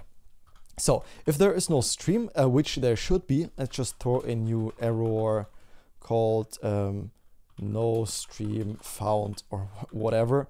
Not the most graceful error handling, but there will be a stream. And if not, then we're going to handle this in the error. And let's decode the readable stream and just log it out to the console so you can see in real time what OpenAI gave us back as the response. The way we do that is by having the same logic as in the OpenAI stream. So what I said here is converting this to a string. It was true, it was just not meant for the purpose of the server, but the converting to string logic that I mentioned earlier is going to be exactly the same in the chat input by first declaring a reader, and that's going to be a stream.getReader, and then secondly a decoder, const decoder, decoder is going to be a new text decoder class, and we invoke that. Great. Then let's say let done equal to false as kind of the iterator we had in the OpenAI stream, because we're going to use a while loop. Very simple one. We're going to say while we are not, while we are not done, the following code block is going to be executed. First thing we're going to do is destructure something from the reader.read, which is an asynchronous operation. So we also need to declare the onSuccess as asynchronous. And this is going to be await reader.read. Invoke that. And then what we can destructure from here is one, the value, and then B, the done. And I'm going to call this done reading. And if we are done reading, then we want to set our done to done reading, so the while loop will get interrupted. And if we are not done reading, then we can actually get the chunk value. let's call this chunk value is going to be equal to, and then decoder, not redocker, decoder dot decode, and we're going to decode the value that we get from the reader. This is a uint8 array. Now we're decoding that and turning it into a regular string we can read. And this string is the regular text we're going to display to the user. And we can do that by using state, but in our case, we just want to log it out for now. So let's quickly say mocked, let text equal to an empty string, for example. And then let's add this to the text, or actually, nah, that's not the best approach. Let's just log out the chunk value. This might look a bit weird in the console, but you're gonna get the idea. Later, we're gonna put this in state, so it's gonna get shown to the user in real time. And then we're also gonna clean up later. Let's not worry about it for now. First off, let's see if we are getting the values logged out in the console. That would be very important. So let's say, hello, how are you, into the chat. Hit enter, and hopefully we can see the real-time stream. Very nice. Again, as I said, this looks weird because we're logging out each chunk separately and not appending them to one string. It looks kind of weird, but you get the idea. We get back the stuff in real time. And adding that to state will actually be super simple. Now, we don't want that in the console, though. Josh, what are you doing? We don't need it in the console. We need it right here in the chat window. And the way we do that is going to be through context, because we're going to handle the chat input where we fetch the data and the chat messages in separate components. So let me quickly walk you through the architecture of how we're going to do this. So we have the main chat component up here. This is going to be the chat. And then we have two components at the same level. It's going to be the chat input, which we've already built out, what we're writing in here. This is the chat input. And then also we've got the messages, chat messages. We haven't created that component yet. This component is going to encapsulate all the logic for the chat messages that have been sent previously. Now the question is, if we fetch the data in this component right here, then how do we transfer it over to this component without doing some weird thing across the parent and stuff? That's an approach you could take, I guess. I went with context because I think it's the more intuitive solution. So what we're going to do is declare some context and then pass the data over to the messages component using context. Great. And the way we're going to do that is by creating our context. And the way we're going to do that is by creating a new context folder. I think it is better for code maintainability. It just looks cleaner in the file system as well. So inside of our source folder, let's create a new folder called context, in which all the application context is going to go. In our case, that's only going to be one file called messages.tsx. TSX is important because we're also going to declare the provider right in here instead of giving all the values wherever we render the provider. Okay, the way we create the context is going to be export const messages context, and this is going to be equal to create context, a function we get from React. If you don't know what context is, what context allows us to do is, for example, wrap this entire, and why did I draw a line like that?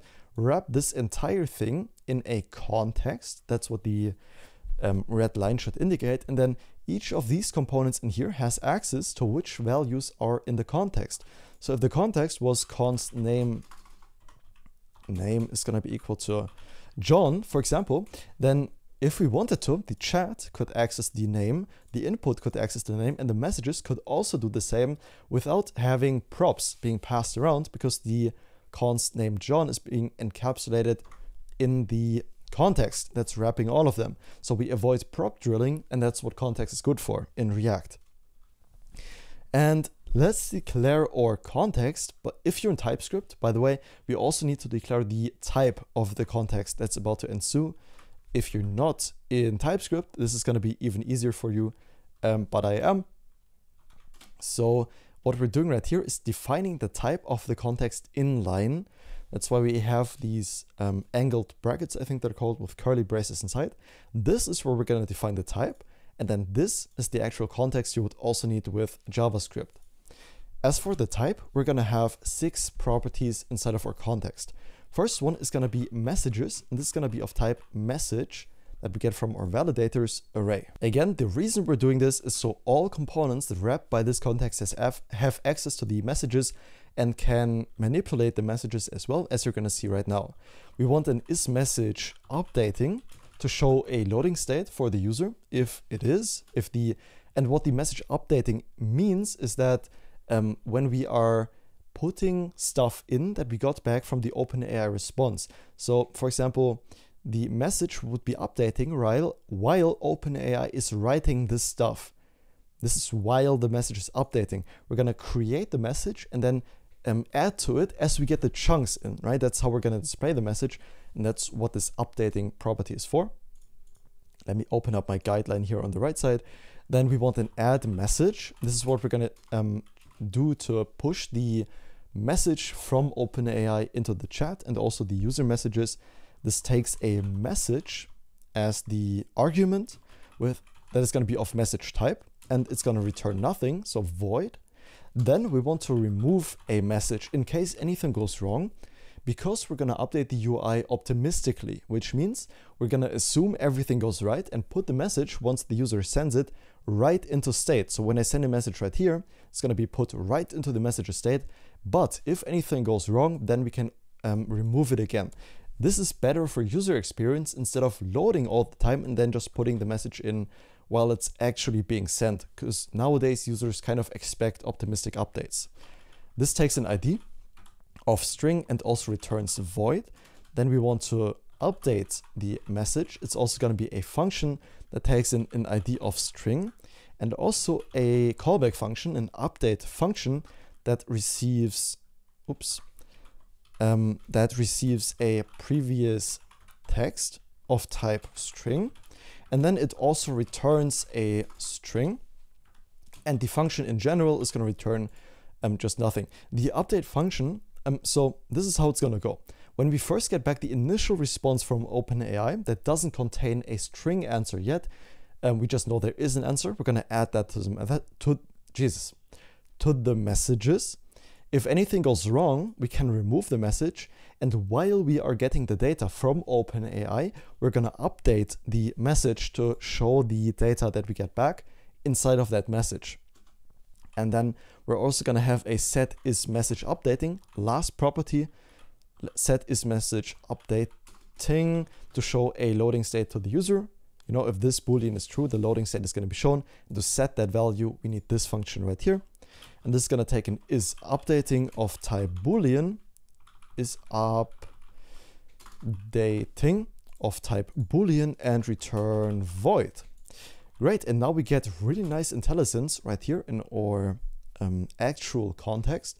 The messages are just going to be an empty array, and what we are declaring now is the fallback values. So for example, if we didn't provide any actual values into this context, what we're declaring right now is what the context would fall back to. The isMessage updating is going to be false, so kind of the default values, as you can imagine. The add message function is going to be just a function like that, and same goes for all the other functions. Remove message, just I think it's called brackets or braces, bracket. I think braces is the thing you get in your mouth. Remove message, just an empty function, Jesus Christ. Then the update message, also an empty function. And lastly, we want the set isMessage updating also as an empty function for the default values. And why is the okay, we want to add message. This needs to be a singular, so we can put it down here. Great, that's a very, very big part of the context already done. The last thing we're gonna do is define our main provider that we can wrap our app in. So all the components that are being encapsulated by the context, as I've shown you right here. For example, these actually get access to the proper values. So let's export a function called messages provider. This is what's gonna wrap our application. And this messages provider is going to get actually no, that's not going to be equal. This is a regular function. This just takes in children. because we're going to wrap certain React nodes in this function. It's going to get the children. We're going to define the type inline, if you're in TypeScript, of type children, React node. To that TypeScript know what the type of these children right here is. React node is a type we get from React. And then we can work on the actual component. This is why we declared this as a TSX file, because inside of here, we're going to return a regular context provider, pretty much. So we can already do that, actually. Let's return the messages context dot provider, and this is going to wrap the children we get back from this provider. And why doesn't it work? Because we also need to return this. Okay, and the messages context provider expects a value, and this value is going to be an object, and we can see it expects all these values. What are those values though? We don't have them, do we? We have declared the default values, but we don't know the actual proper values, and we can't really update them. In order for these to work, we need to keep the values in some kind of state. And the question is, where do we do that? And the answer is, we do that right here in our messages provider. It's the most convenient place to keep track of all these things. So, for example, let's declare the messages state. This is going to encapsulate all the messages that have been sent in the certain chat. And let's pass a default value into the state. This is going to be an array, again, because we have a messages array, and we can actually declare the type of that, message array, right here in the state, and then pass it. Did we not import useState? No, we still need to import that. And then as for the default value that we want in here, this is what's going to show up as the first message by default. And this needs an ID property. We're going to use nano ID for that. Also import nano ID for this to work. Then as for the text, again, we get beautiful IntelliSense. That's the beauty of TypeScript. What do we want the first message in the chat to say? For example, hello, how can I help you? And then, of course, we want this to be a bot message. So isUserMessage is going to be false, to indicate this was sent from the chatbot and not by an actual user. Okay, great. What we can do with these messages now is we can actually pass it as the value. Let's say messages, for example. That's going to be this state right here. Now, there are a few more values that we need to pass. And the way we're going to do that is by declaring 3 more functions in here. First one is going to be const add message. So what should happen if we want to add a message? Well, first off, we need access to the actual message that we want to add and pass it to this function. And then what we're going to do in this function is very straightforward. We're going to use this state and push this message we're receiving into the state.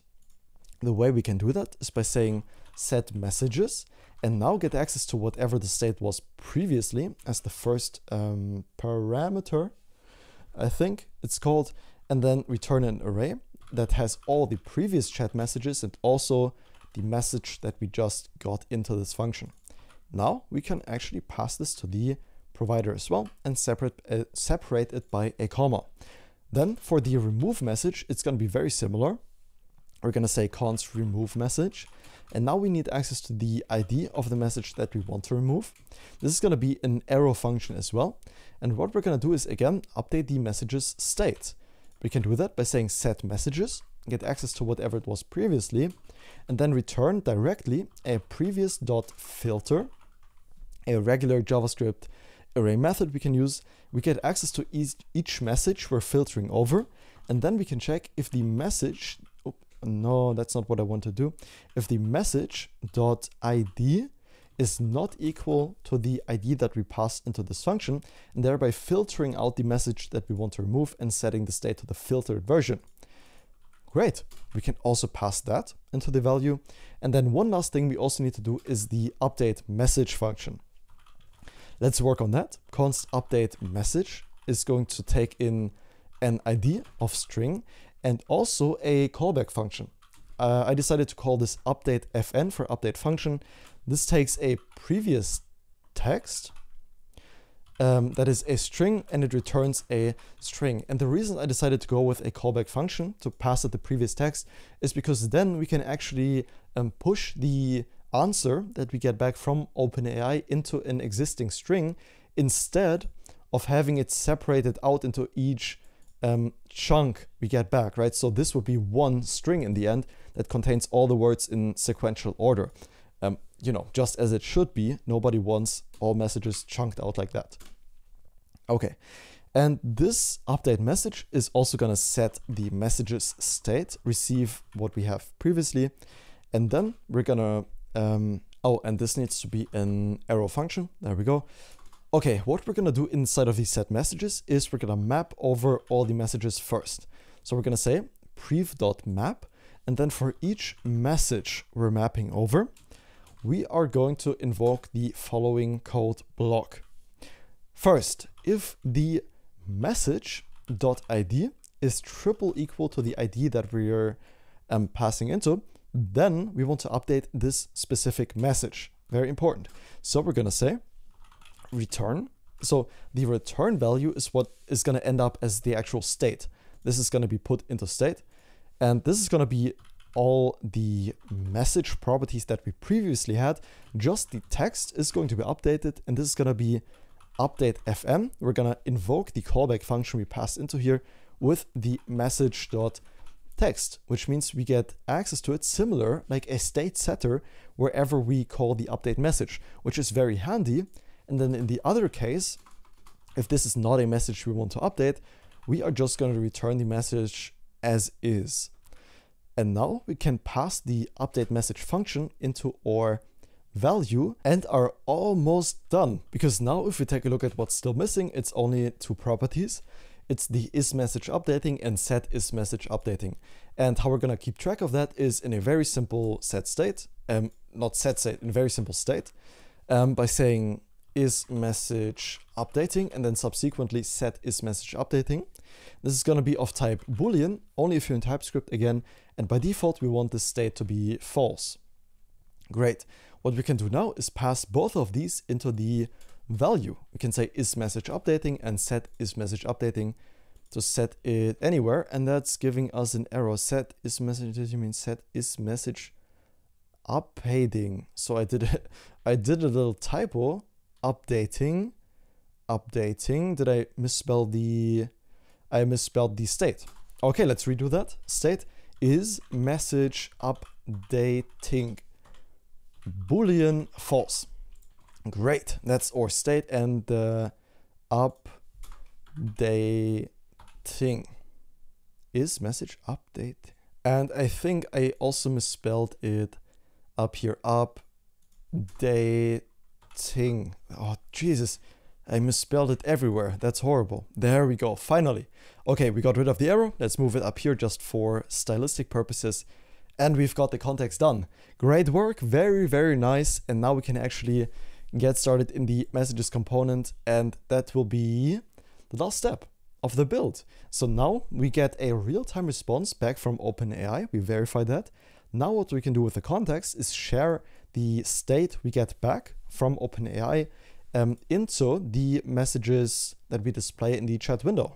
Let me quickly draw out for you what it looks like. So we have the chat input component down here. Actually, let me type that out as a component like that. Make it black. There we go. This is where we are receiving the OpenAI response in real time, right? And what we can do is above the chat input, literally above it, we're rendering out the chat messages as a component. And then comes the chat header, which is already done. That's the thing you click on to open up the chat header, right? This is the chat header up here. What we are doing now is passing data from the chat input into our context. You know, we're keeping it in state as state in the context, and then passing that context to the chat messages. And that's how we communicate across two components at the same level. We could do it through the parent. Again, we could also do it without context and with a state manager like Jotai, for example, or Zustand. That's entirely possible if you prefer that approach. Of course, you're free to do so. I just found context to be a good fit for this purpose. Great. So after finishing all that, we can exit out of this. And now we can actually show the chat messages. Currently, we just mock them inside of our chat component. Not anymore. Let's actually declare these as a component. Let's say chat messages. It's gonna be a self-closing component, and this of course doesn't exist yet. So let's create it. Chat messages.tsx inside of our components folder. Hit enter, FC, and hit tab for a full-blown TypeScript component. That's pretty cool. Now, inside of these chat messages, we want to do the same thing we've done for the chat input, where we can pass it a certain class name from wherever we render it, because if there are any flex properties applied, I think it makes sense to keep them right here for visibility purposes. Again, the way we do that is by saying interface chat message props extends, and then the HTML attributes, a thing we get from React, and pass in as a generic the HTML div element in here.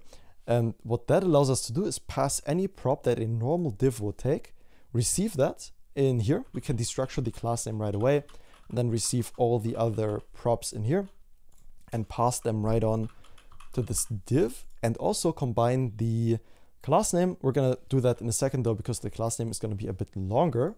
We can save that, and if we take a look at this now, we get an error because we also need to, and we called this chat message. This needs to be called ChatMessages.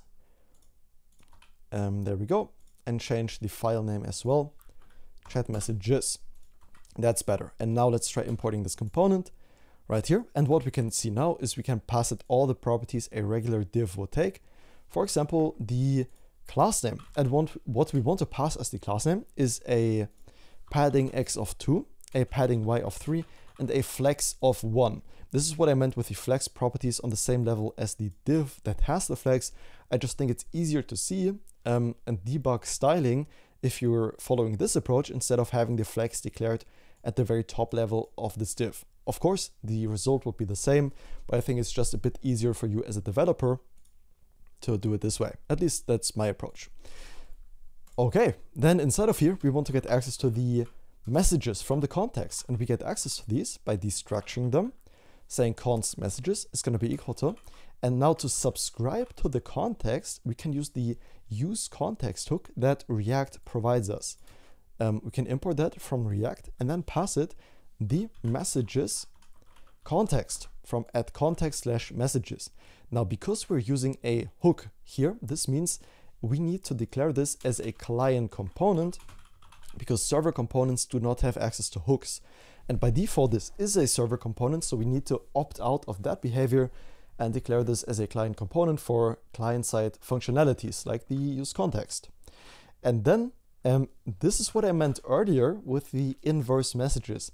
We want to be on the very bottom of the chat by default. So if there's a very long message, obviously we don't want to scroll down, but we want to be at the very bottom of the chat by default. And the way we achieve that is in a second here in the div through a certain style, and to display them properly in the correct order, we're gonna say const inverse messages and invert them. We're gonna say ... messages to spread them into this array, and then reverse, which is just a regular JavaScript array method we get. And now we have the array in a reverse order that we can now use inside of our component down here. And let me show you the property that's responsible for the correct reverse order. So for the class name, let's have this dynamically with our helpful cn helper function. And first off, the values that should always be applied, right?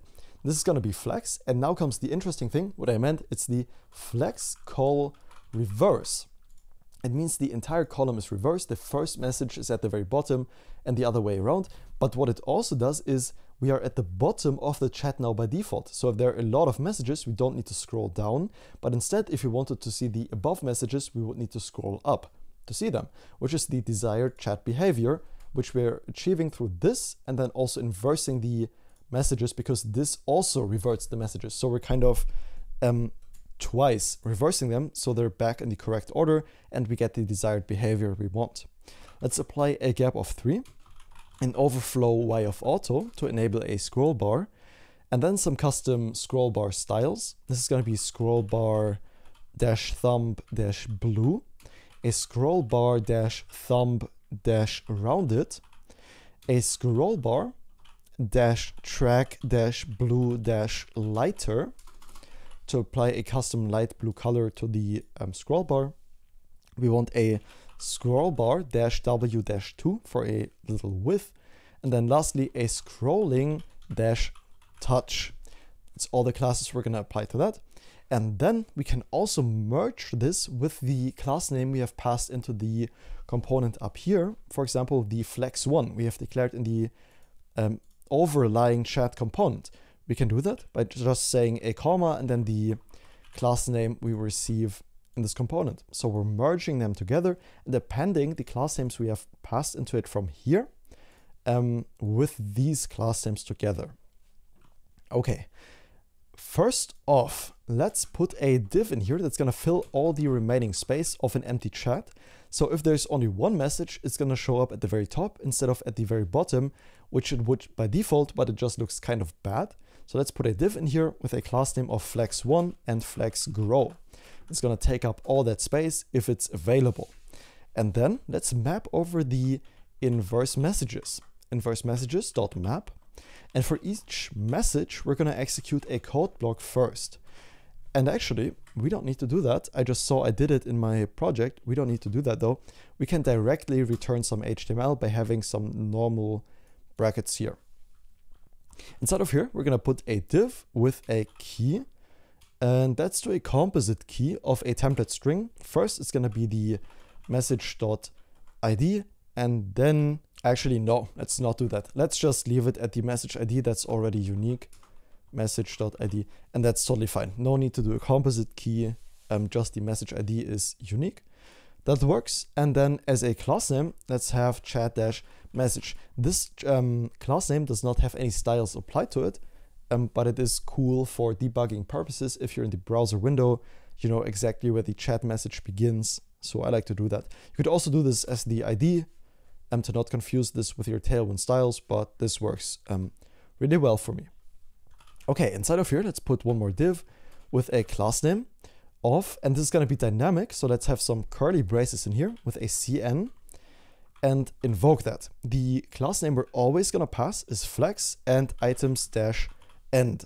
But that's not where it ends, no pun intended. We're also going to put an object right here and now conditionally apply a justify-end down here. And this is only going to be applied if the message.isUserMessage. So if this is a user message, we're going to display it on the right-hand side. And if it's a bot message on the left-hand side of the chat, that's what this line right here is for. And then inside of this div we have just created, let's put one more div. And I promise that's going to be the last div of this component. It's almost done. This class name is going to be dynamic as well. Let's have some curly braces with a CN, invoke that. You know the drill by now. First, the class names that are always applied. Flex, flex-call, a space y of 2, a text of small, a maximum width of xs, a mx of 2, margin x, and then overflow-x-hidden. The reason for the overflow x hidden is because sometimes when we have links inside of our chat, the chatbot tends to write past the scope of the chat. And because we're going to use some markdown, that's not going to be a problem when it's done writing. But during the writing, it might look a bit weird. And to force weird scrolling behavior to stop, we can put this overflow x hidden in there. Great. And now conditional class names, lastly, in an object. So if this is a user message, we want a bg blue of 600 to be applied and also a text-white. And this, again, as I just said, is if the message.isUserMessage. And then the other conditional class name is going to be a background gray of 200 and a text gray of 900 if we have a not message.isUserMessage. This is a bot message. These styles are going to be applied. And that's the class name done. Great. Inside of here, let's put a p tag. And inside of this p tag, we're later going to render a very light version of Markdown that's just going to know about links. But this is where the text of the message is going to go. So this b tag is going to get a dynamic class name as well. You know the drill, curly braces, cn, invoke that with the class names that are always going to be applied first. A padding x of 4, padding y of 2, and rounded dash large. Conditional class names are going to be after that. First one, a bg blue of 600 and text dash white. Okay, and inside of this div, we're going to render out our light version of Markdown. This is going to be Markdown Light, a component that we're going to create together that doesn't exist yet. And this Markdown also needs to know about the text that we want to render it out in. So what this Markdown Light component is going to do for us is it's going to display the regular text as it is, but it knows about links, because the links we asked GPT to provide in Markdown format, like this, only include links in Markdown format. And to be able to actually link to these articles, we need to create a Markdown component that knows how links work and convert them to actual NextJS links. So it needs to know about the text that we're trying to render out. And this is going to be the message.text that we're going to pass into the Markdown Light component. And I think that is one, if not the last component that we're going to create in this whole project. So let's go into the components folder and create a Markdown light.tsx component. Initialize this as fc, save that, and first off, actually, let's ditch this approach. Don't worry, we're still gonna do it, but I just want to show you the actual message, even if it's not formatted correctly. Let's just render out the message text, remove that, and we're golden. Let's save all of this and see if it's already working. Let's go back into our browser. Let's let it load up. And let's just send a message in here saying, hello, how are you? And let's see what happens. And hit enter. Let's see what happens. And does anything happen? Let's look into our network tab. If I hit enter, it's going to make the request. And it seems like we are getting back a response, but the message is not being displayed yet. Okay, so the reason for that is that wherever we are fetching the message in the chat input right here, by the way, we could also abstract this away into its own hook. I decided to not do that because it adds a lot of overhead. You could totally do that though. We are never updating the message, right? That's the thing we're not doing. So how should the chat message know its content? Currently it can't, and that's why we put all the stuff in the use context. So let me switch back to a German keyboard and let's destructure some things from our context. First off, let's say is equal to use context to get access to the values. And this is going to be our message context. And what we want to destructure is the messages, then the add message, a remove message, an update message, and a set is message updating. Those are the 5 values we need access to inside of this component. And now in the success handler so whenever we got back the stream, right, in the React query success handler, this is where we want to perform all these actions. And in order to be able to add to our message array, we need to have a message to add in the first place. And the way we do that is by saying, let's do it up here, right below where we check if there's a valid stream.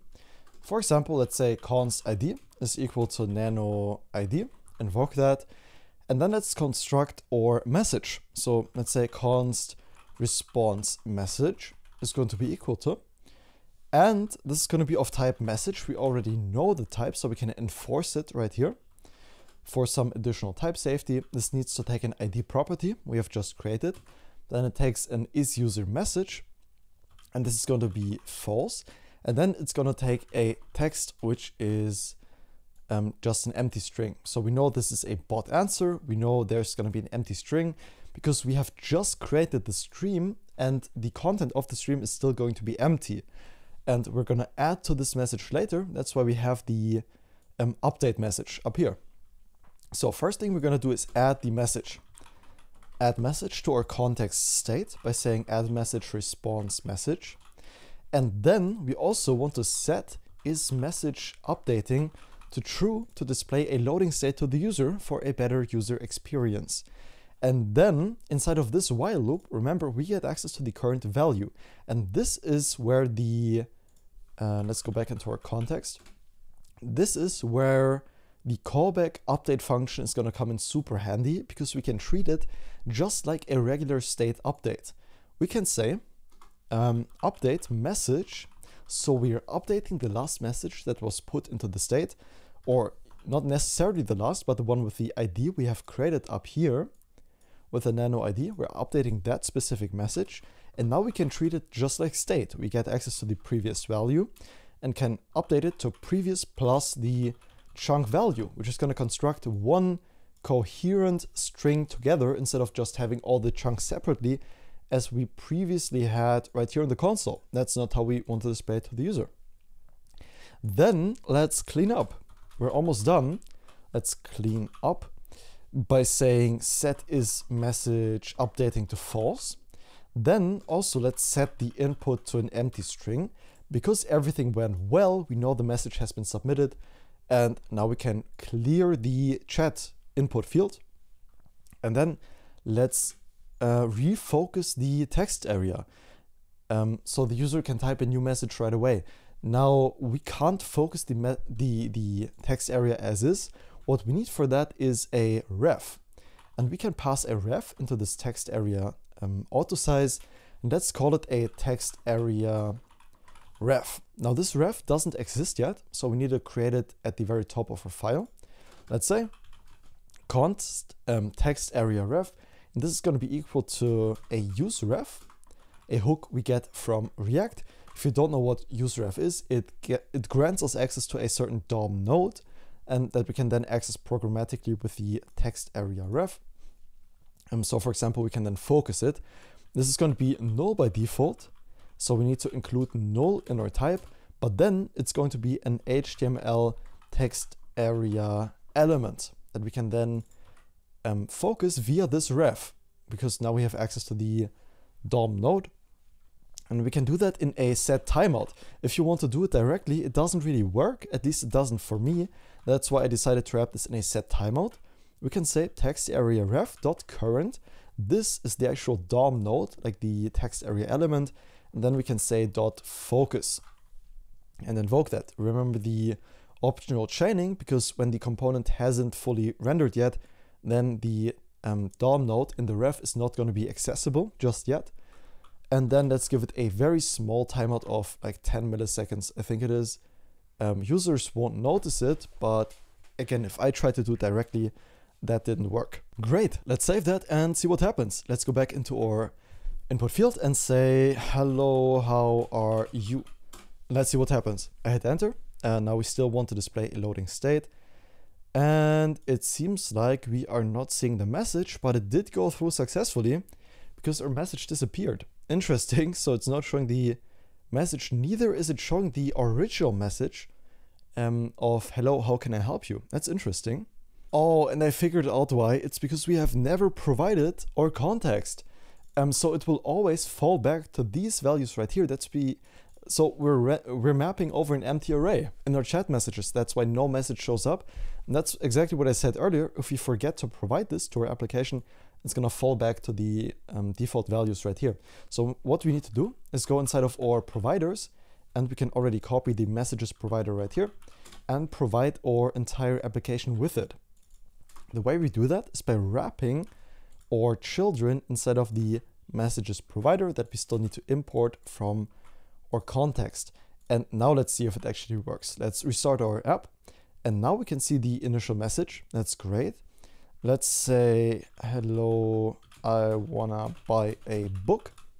Let's see what happens. Hit enter, and it does show the bot answer correctly, but it does not show my message. Interesting. This is where the optimistic updates come in. That's what I meant earlier. Users expect optimistic updates at this point. They're super important. So what we're gonna do is, as soon as we hit enter, we want our message to be put into the state, right? And the way we can do that is by using the onMutate function inside of React query. We get access to the message inside of here. And what we can do inside of the onMutate essentially this is going to get called as soon as this runs. So whenever we mutate the function, we don't know if it's successful yet, if it's erroring yet, but as soon as that happens, we want to add message, the message that the user has just sent, right? So we don't get a missing message in the chat. So we also want our message in here. Not only the bot message, but when I write a message, hello, then it's also going to show up in here. Now it doesn't look perfect yet. It looks blue, but the borders are not rounded. That looks a bit weird. To fix that, let's go into our chat messages. And inside of here, let's put a p tag just for the styling to make it look better with a class name. Again, this is in the chat messages component. We're inserting a p tag right here. And this is going to get a dynamic class name as well with a cn, invoke it with default class names being padding x of 4, padding y of 2, and rounded dash large. That's how we get the beautiful border radius with conditional class names. And what we can do is just copy them from here. Very cheeky, and pasting them right here. That's the conditional class names we're going to apply. Save that. Oh, that doesn't look better. You know what? Let's not obsess over this for now. I promise this will get fixed later, but let's get the core functionalities working first. I think that's more interesting for you. We know it's working though. We can see our messages. We can see the bot answer in real time. That's really, really good. One thing that doesn't work is displaying links yet. Link me a good mystery book. For example, it will actually write the link in Markdown as we expect it to, but it won't be displayed properly yet. And that's what the Markdown Lite component is for, that we are rendering out down here. We can already import the Markdown Lite because we have created that. Let's get rid of all of these and then switch over to the Markdown Lite component. We know this will receive a text, and this text is going to be of type string. And the task we have inside of the Markdown Lite component now is getting in text and only displaying the links as proper Markdown. To do that, first off, we need a link regular expression, right? We need to know what is a link of the text that we are getting in. Let's call this the link regex. And this is going to be a double slash, as always, with a regular expression. And then let's escape this with a backslash. And then here goes an angled bracket. This is going to be hard because I don't know the exact words of how these are called.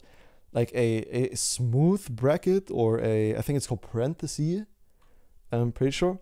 A period, a plus, a question mark, a closed smooth bracket, a backslash, and a angled bracket. This is hard to pronounce and it looks very cryptic, but you can copy and paste this from the GitHub if you want. It might be easier. We're just checking if this is an actual link or not. So you know how it puts the link in angled brackets and then the actual link inside of the round brackets, the parentheses? That's what we're checking for with this regular expression. Then another backslash, two smooth brackets, a dot, a plus, a question mark, a closed smooth bracket. I'm pretty sure it's not called smooth bracket actually. Then a backslash, and then another parenthesis. And then after the last slash, a G for global checks. And that's the regular expression. It's over. Again, feel free to just copy it from the repository. Let's create the parts as an empty array. And let's create two things. First off, let us initialize a last index, and this is going to be 0. And then a match, so the actual match we get. And then let's create a while loop. The condition for this while loop is going to be in parentheses. The match is going to be the link regular expression dot exec for execute. And then in here goes the text. You can see right here the string object or string literal on which to perform the search. So we're searching with the regular expression. And if this is not equal to null, so if we do have a match, then we can execute the code inside of the while. let's destructure some properties from the match. That's going to be the full match, the link text, link text, and also the link URL is going to be equal to match. So from this array, we are destructuring the first 3 properties. The match start is going to be the match.index, and then the match end is going to be the match start plus the full match dot length. If you've ever taken computer science classes, I think this makes sense intuitively. And then if the last index is smaller than the match start, in that case, we're going to push this into our parts by saying parts.push. And in here goes the text.slice with the last index and the match start. Okay, again, might seem a bit cryptic, understandable. What we're doing is creating the actual link components from Next.js. And the way we do that in practice is by saying parts.push, and we can push a component in here. This is going to be our link component we get from next/link. And this will contain the link text. So whatever is inside the angled brackets, for example, here, that's going to be the link text. And if you click on here, then you're going to go to the URL that's in the parentheses. That's what we're doing right now. This link takes a target of _blank and a rel of no opener, no referrer. This is going to open the link in a new tab instead of overwriting the current one, with a class name of break-words underline offset 2 and text-blue. We're almost done. This just needs a key. Let's give it the link URL as the key. And then in href, this is mandatory, and this is going to be the link URL as well. And that's our link component done. Let's quickly say last index is going to be match end to keep on searching. And by doing that, we're almost done with the Markdown Lite component. Of course, you don't have to do everything yourself. You could also import a library to do this for you, but that would add a lot to the bundle size. If you want to use it on the client, display the Markdown, turn it into a client component, that would add to the bundle size. Now you could also keep it on the server, but still it would take longer to load. And if you only want to render links, I figured this would be the easier approach and the more performant one as well. Well, no, it's not the easier one, but it's the most performant one, and I figured that trade-off was worth it. So one last check we want to do is if the last index is smaller than the text.length. In that case, let's push the last index into our parts by saying parts.push text.slice the last index in there. Great, and now we can just return the JSX that we want. Let's turn this into a fragment. And in here, let's say parts.map. And for each part and the index of that part, we want to render out some JSX directly. And this is going to be a react.fragment that we're going to render out. The reason I'm putting this as a react.fragment is so we can attach it a key. Key is going to be the index. And we need to import React for this.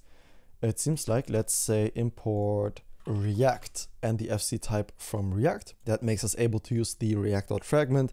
And then here, we're going to render out the part. Great, finally, Markdown Lite done. We can put a check on that.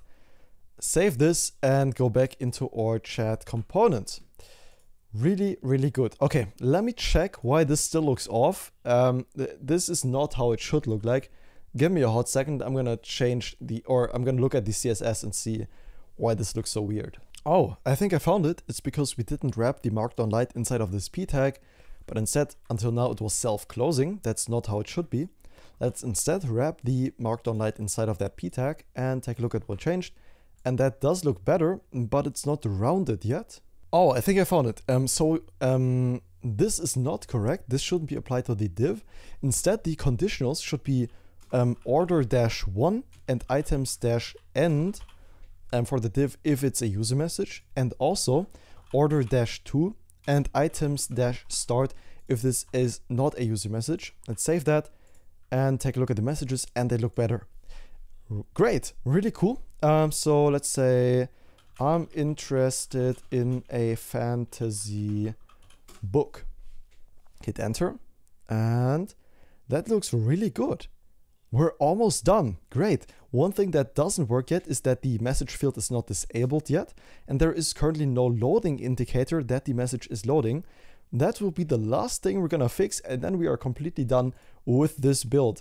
If you're following along, really, really good job. Oh, and one more thing we're gonna do is the API route security, right? That's also very important. I'm not gonna leave you hanging there. That's also a thing we're gonna implement together.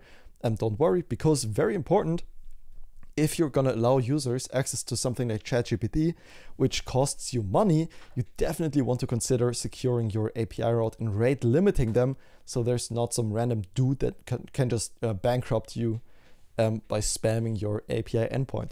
We're gonna make sure that doesn't happen together. Great. First thing we're gonna do is go back into the chat input and down into the JSX and improve this just a little bit. So first thing we're gonna add is the loading indicator. We're gonna do that below the text area auto size. Right below it, we're gonna create a div with a class name of absolute, inset y0, so left and right, then flex, a padding y of 1.5 and a padding right of 1.5. Great. Then inside of here goes a KBD. This is going to get a class name of inline-flex, items-center, rounded, a border, a BG of white, a border gray 200, padding X of 1, a font sans, a text-XS, a text dash, this is going to be a gray of 400. And then inside of here, let's go inside of here. This is going to be determined by the loading state. So if we are loading, then we are going to display a loader2, which is an icon we get from Lucid React to indicate a loading status, and apply a class name of width 3, height 3, and animate spin to make it spin around. And if we're not loading, then we're going to display a corner down left, which resembles an enter symbol, with a class name of width 3, height 3, indicating to users that they can press enter to submit the message. And then one last thing for a beautiful input highlight when we're focused is we're going to create a self-closing div down here. There's not going to be content. This is purely for visuals. That is why we're going to hide it on screen reader devices. So area hidden is going to be true, because we don't want to make this show for screen reader, for visually impaired people on their screen readers. It's just for decoration, so we won't need it there. The class name is going to be absolute, inset X of 0, so left and right is going to be 0. And oh, by the way, this was top and bottom. This is not left and right, as I said earlier. And that is why we also need to insert a right 0 up here instead of this div right here, a right of 0. Continuing with the decoration element, this is going to get a bottom of 0, a border top, border gray 300, a peer dash focus. That's why we declared this as a peer up here. Whenever that is focused, this is going to get a border top of 2. Also, when the peer is focused, this is going to get a border of indigo 600. That's going to make it look very, very beautiful. We can format that, save it, and let me show you what we just did. Whenever we tap in here, we can see there's a beautiful highlight at the bottom of the input field. Very beautiful.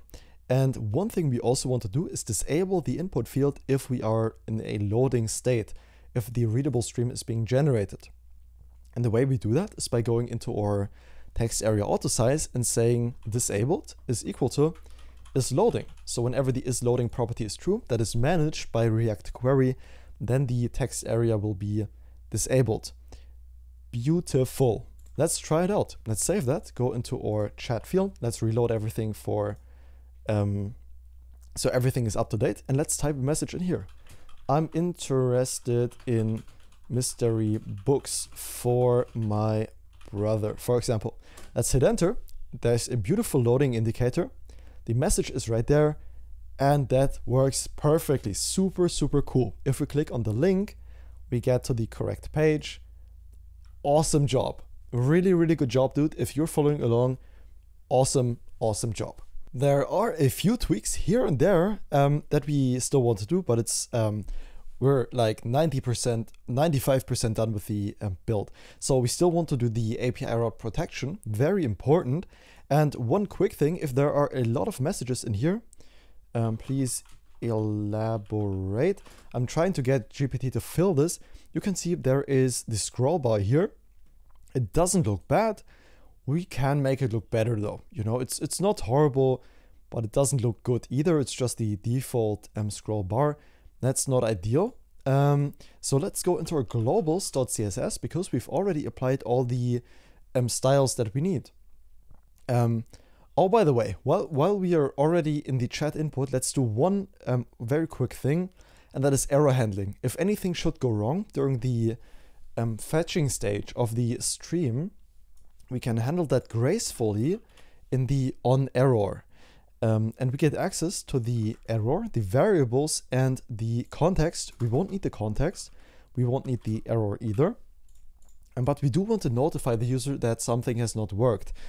So for example, we could say toast, and we don't have a toast yet. So let's quickly install a library to do that, to display toast notifications to the user. That's going to be React Hot Toast. It's a very popular library for displaying toast notifications to your users. And let's start back up the dev server after the dependency has installed. And inside of the onError, let's import the toast from React Hot Toast with a toast.error, informing the user that something went wrong. Please try again. Great. That's a good approach to error handling. Then we want to remove the message. Remember, we did optimistic updates, so it's very important we remove the message.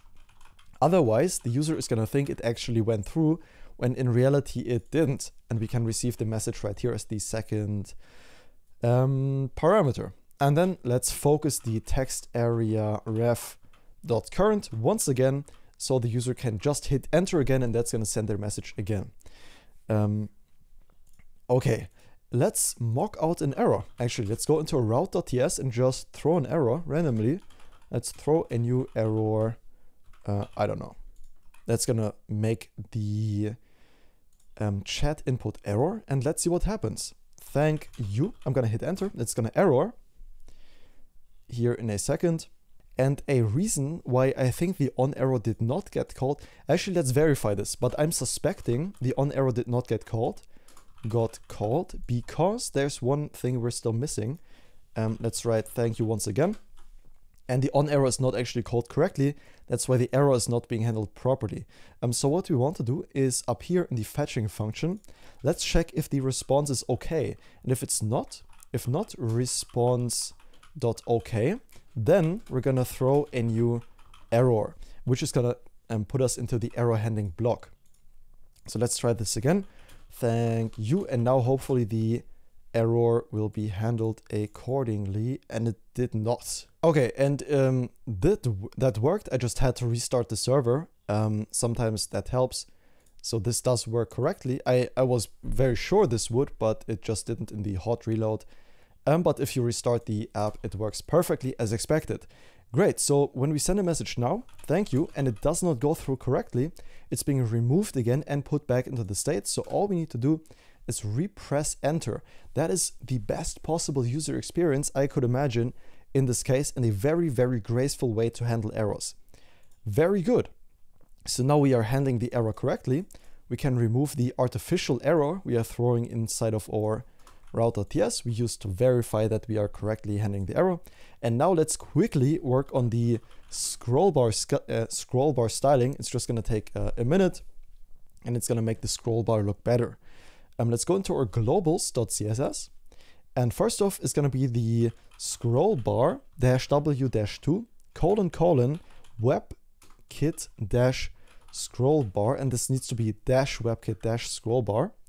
And inside of here, we're going to put a width of 0.25 rem, and then also a height of 0.25 rem. So we're kind of extending the scroll bar styles. Then the scroll bar dash track dash blue dash lighter colon colon dash WebKit dash scroll bar dash track.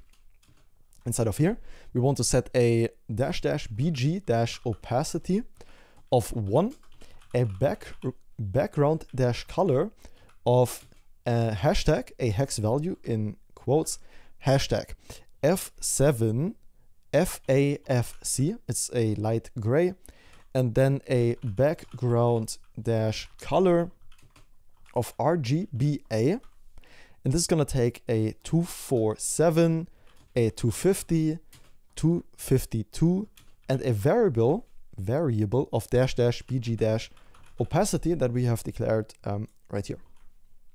Beautiful.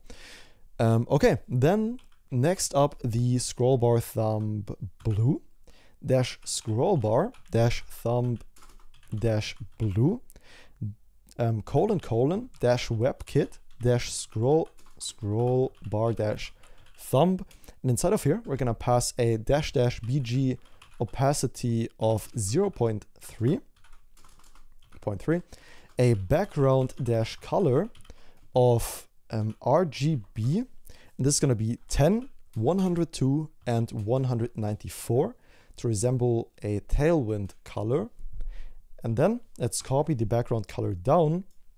This is going to be RGBA, and then 10, 102, 195, and a variable dash dash bg dash opacity. Okay, we're almost done. One last thing, it's going to be the scroll bar thumb rounded colon colon WebKit scroll bar thumb, and inside of here we're gonna pass a border dash radius of 0.25 rem. Beautiful. That's just gonna change the scroll bar styling when there are a lot of messages. And now the last thing that is to do in our entire application is protect our API routes. It's really last but not least. It is the last thing we're gonna do, but it is one of the most crucial things. If you're working with APIs that cost you money, this is a thing you definitely always want to do, and it's honestly super straightforward. The way we're gonna do that is by creating a rate limiter inside of our lib folder. And what we're gonna use to rate limit is Redis. This video is sponsored by Upstash, and Upstash is a Redis provider. I have used Upstash before they sponsored the video, and I have used Upstash in my most popular video ever without them sponsoring it either, because I genuinely think it's the best solution to do rate limiting in Next.js. So they are sponsoring this video. That was important to notice. And with that being said, let's continue in the route protection. To get started with Redis, let's navigate to Upstash and create a new Redis instance we can use for or API route protection. I'm going to log in with Google. Let's go over my Wordful AI admin account to create a database in here. When you're in the dashboard, click on the create database. That's going to prompt us for a name. Let's call this GPT, and I'm on the English keyboard again, GPT rate limit. This is going to be regional. For me, that's going to be Frankfurt. This should be closest to your users. And then we are going to enable encrypted traffic and click create. It's going to create everything for us. The creation just takes a few seconds, and then we have all we need right here with the Upstash REST URL and the Upstash Redis REST token. Let's go over to our environment file and put them in here. The Redis underscore URL is going to be this for me. And then the Redis REST token is the Redis secret. I'm going to put in as Redis underscore secret right down here. It's a bit longer. And again, this is sensitive information. I'm going to show you this, but you should not push this up to source control or anything. This is just for you. Do not share these values. Okay, and once we've done that, let's create a new file called Redis in our lib folder, and we can actually create our Redis instance we are going to use for rate limiting. Again, Upstash, as I said, makes this super simple. Let's add 2 packages for this. First one is going to be add upstash/redis. And then for the rate limitation, we're going to install add upstash/ and then rate limit as one word without hyphens or anything. Those 2 dependencies, either yarn add or npm install. And we can get up and running with a working rate limitation in a matter of minutes, which is super cool. We're going to let that install, start up the dev server again. And then inside of our Redis file, let's say export const Redis. That's what we're going to call it. Is going to be equal to a new Redis class we get from add upstash/redis. This is going to take an object and we need to pass it a URL. This is going to be our process.env.redis_URL. I'm going to tell TypeScript I know this exists. Maybe you would want a function checking if it exists first. I'm not going to bother.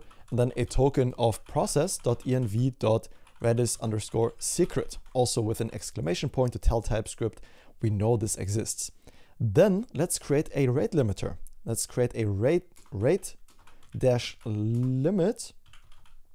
limiter, let's call it .ts. And inside of this file, we're gonna say export const rate limiter. This is the one we're actually gonna use in our middleware to enforce the API rate limiting. It's gonna be equal to a new rate limit class we get from add upstash/rate limit.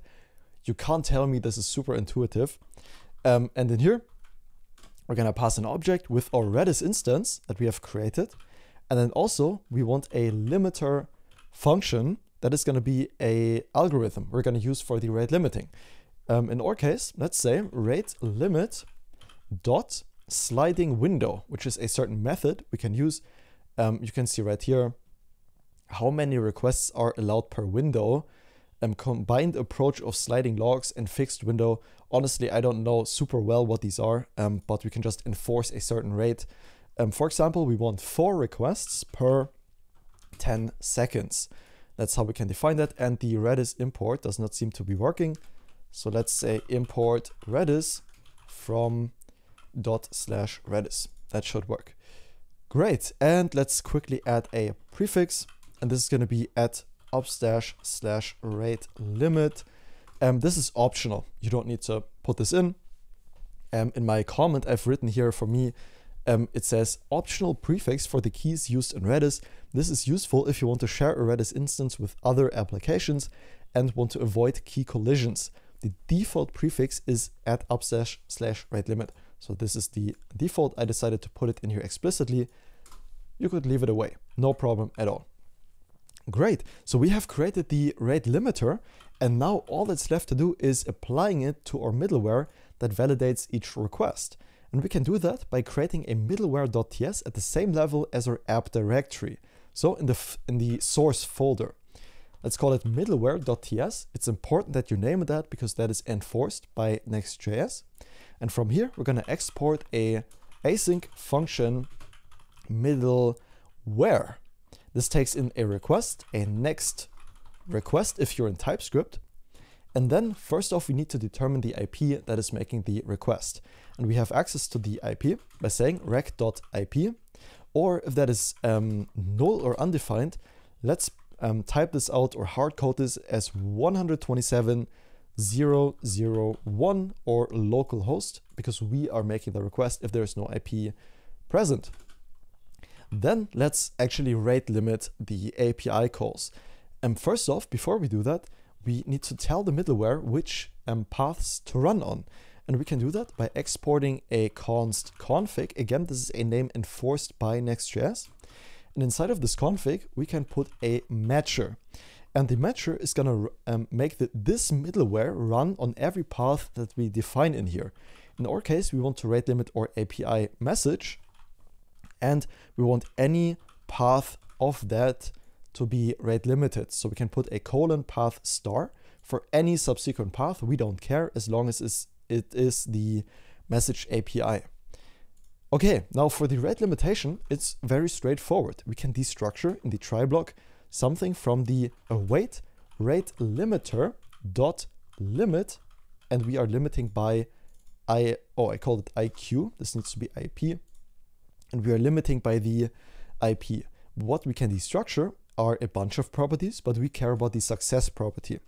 And if there is no success, then we're going to return a new next response that is going to say, you are writing messages too fast, period.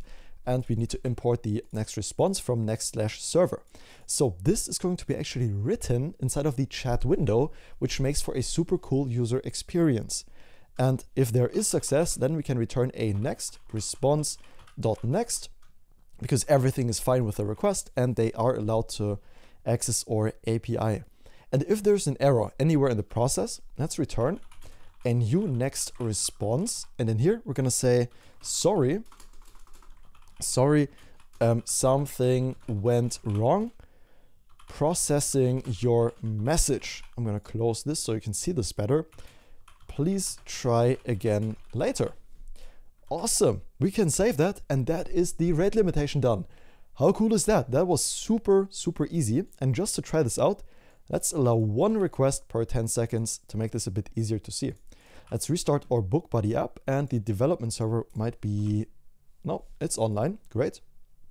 And let's try this out. Let's reload the page and see if it works. So it says, hello, can I help you? How can I help you?